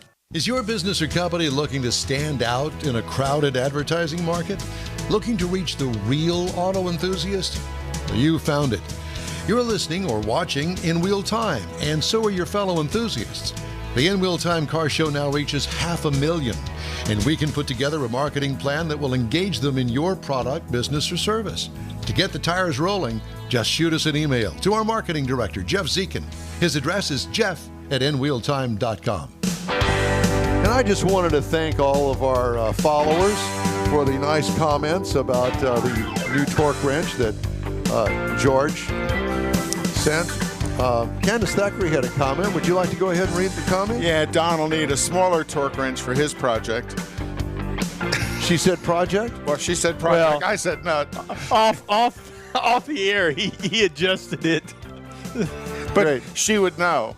She would. She's part of the Automotive family. That's right. Ford Automotive family. Yeah, Ford too. up there in Missouri. She can't wait to Candace, get her Mach E. we think of you all the time, and we thank you for watching us today.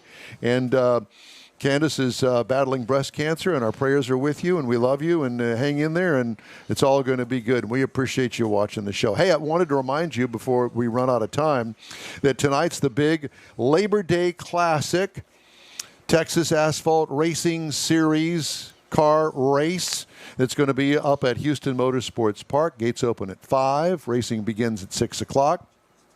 $1 beer, $1 hot dogs, $1 Cokes, and adults $15, kids $5. It's a great event. It's, yes, mask up. They've got hand sanitizer there, and it's a fun weekend event, especially here we are at Labor Day already, the Labor Day weekend. So it's the NASCAR Weekly Series sponsored by Advance Auto Parts at Houston Motorsports Park is located up at North Lake Houston Parkway. And if you will go to NASCARHouston.com, you can find out all of the information there. If you want to find out how to get there, you want to be reminded again, well, how much was it, or where is it? Yeah, just go NASCARHouston.com and you can get all of that. That's what the flyer looks like, Labor Day Classic. Be there. Be there. Be fun tonight. All right, time now for the stories making auto news headlines for the week. And, you know, it's funny because there really wasn't much news until about the middle of the week. And then it all came shooting out. I guess reporters working overtime or something. But at any rate, here we go. You ready? The Grand Wagoneer, one of Jeep's storied nameplates, being resurrected as a tech-laden plug-in hybrid concept that includes the industry's first passenger infotainment screen in an SUV. I knew they'd come out with something to make it different. It's expected to arrive at dealerships next summer along with the mainstream Wagoneer, so 2 vehicles really. The latest Grand Wagoneer includes the industry's first passenger infotainment screen in an SUV. The 10.25-inch screen, which is shielded from the driver by a privacy film on the glass, allows occupants to find destinations and send them to the driver, for example, which is kind of cool, right? Production of the Grand Wagoneer and its mainstream sibling, the Wagoneer, will start in the second quarter of 2021 at Fiat Chrysler's Warren, Michigan truck assembly Will that make plant. the backseat driver be quiet and quit telling you where to go? Let's hope. Now he's just going to text you. Well, we put a video up on and a story up on In Wheel Time on our Facebook page about the Grand Wagoneer as well. So if people want to go see more information about it, we can do it. Yeah. Do you own any stocks? Yeah.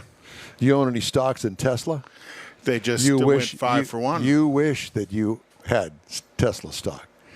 Tesla plans to sell as much as 5 billion shares, capitalizing on its high-flying price and on a recent stock split that Conrad just mentioned that made it more accessible to individual investors. The electric car maker will sell the shares from time to time through an agreement with several banks. The company plans to use the proceeds to strengthen its balance sheet and for general corporate purposes. Kind of cloak and dagger stuff. Hey, they're trying to pay for the new plant they're building in Austin. Yep. Tesla raising money while it expands with new factories going up in Germany and Austin, Texas. It's a pivotal time for the manufacturer, which faces more competition, a lot more competition, from established automakers and startups alike, aiming to chip at its lead in electric vehicle sales. I think that they will, unless they blow it, which I doubt it, that they are still going to be, for quite some time, the forerunner in electric vehicles. Oh, yeah. Well, I think they are. And one of the things, they burn through a lot of cash. That's one of the complaints. They burn through a lot of cash. But look at where they're pushing the EV market, what everybody's having to do to keep up with them. And so if you're the leader. The view never changes. Well, but it just costs more to be out front. I mean, that's just what it is. I mean, they're going to burn through some cash trying to make it work. I can't remember the exact price of the stock when they split 5 for 1, but it was like $2,200, $2,300 a share. Yeah. So your stock price still only went down to like $460. Went down to darn. My stock price only went down to $460. Your stock price, you dog, you. Didn't have much, but had a few. Well, at any rate.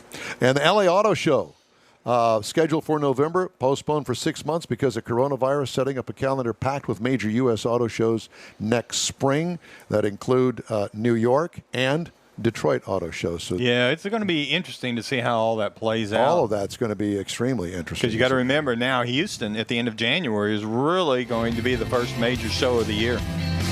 Yeah. So we ought to be able to step up real big. You know, we still don't know everything that there is to know about that, but we will find out. Well, that's it for today's In Wheel Time Car Show. Hey, when you're on Facebook, please give us a like and tell your friends about us. You'll get Conrad's Unicorn hunting features, which you'll love, along with all things automotive all week long, as a matter of fact.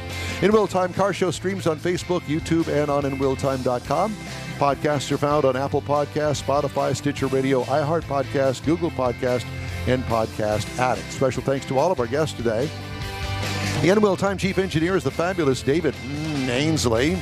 Our video and marketing maven and member of the Hair Club for Men fan club, Jeffrey Zekin. The In Wheel Time Car Show is produced and directed by Harry Chapin. For booking agent and podcast man Mike Out of This World Mars and his royalty, King Conrad DeLong, I'm Don Armstrong saying so long for now. And we hope you'll join us live next and every Saturday, beginning at 9:30 a.m. next week to noon, right here on the Smoke and Mirrors Network. Hey, thanks for being a part of the In Wheel Time family. Enjoy your weekend. Be safe. Mask up. Be fabulous. Wash those nasty hands and stay sanitary. We'll see you at Houston Motorsports Park tonight for Asphalt Circle Track Racing beginning at 6. So long for now. We'll see you next week.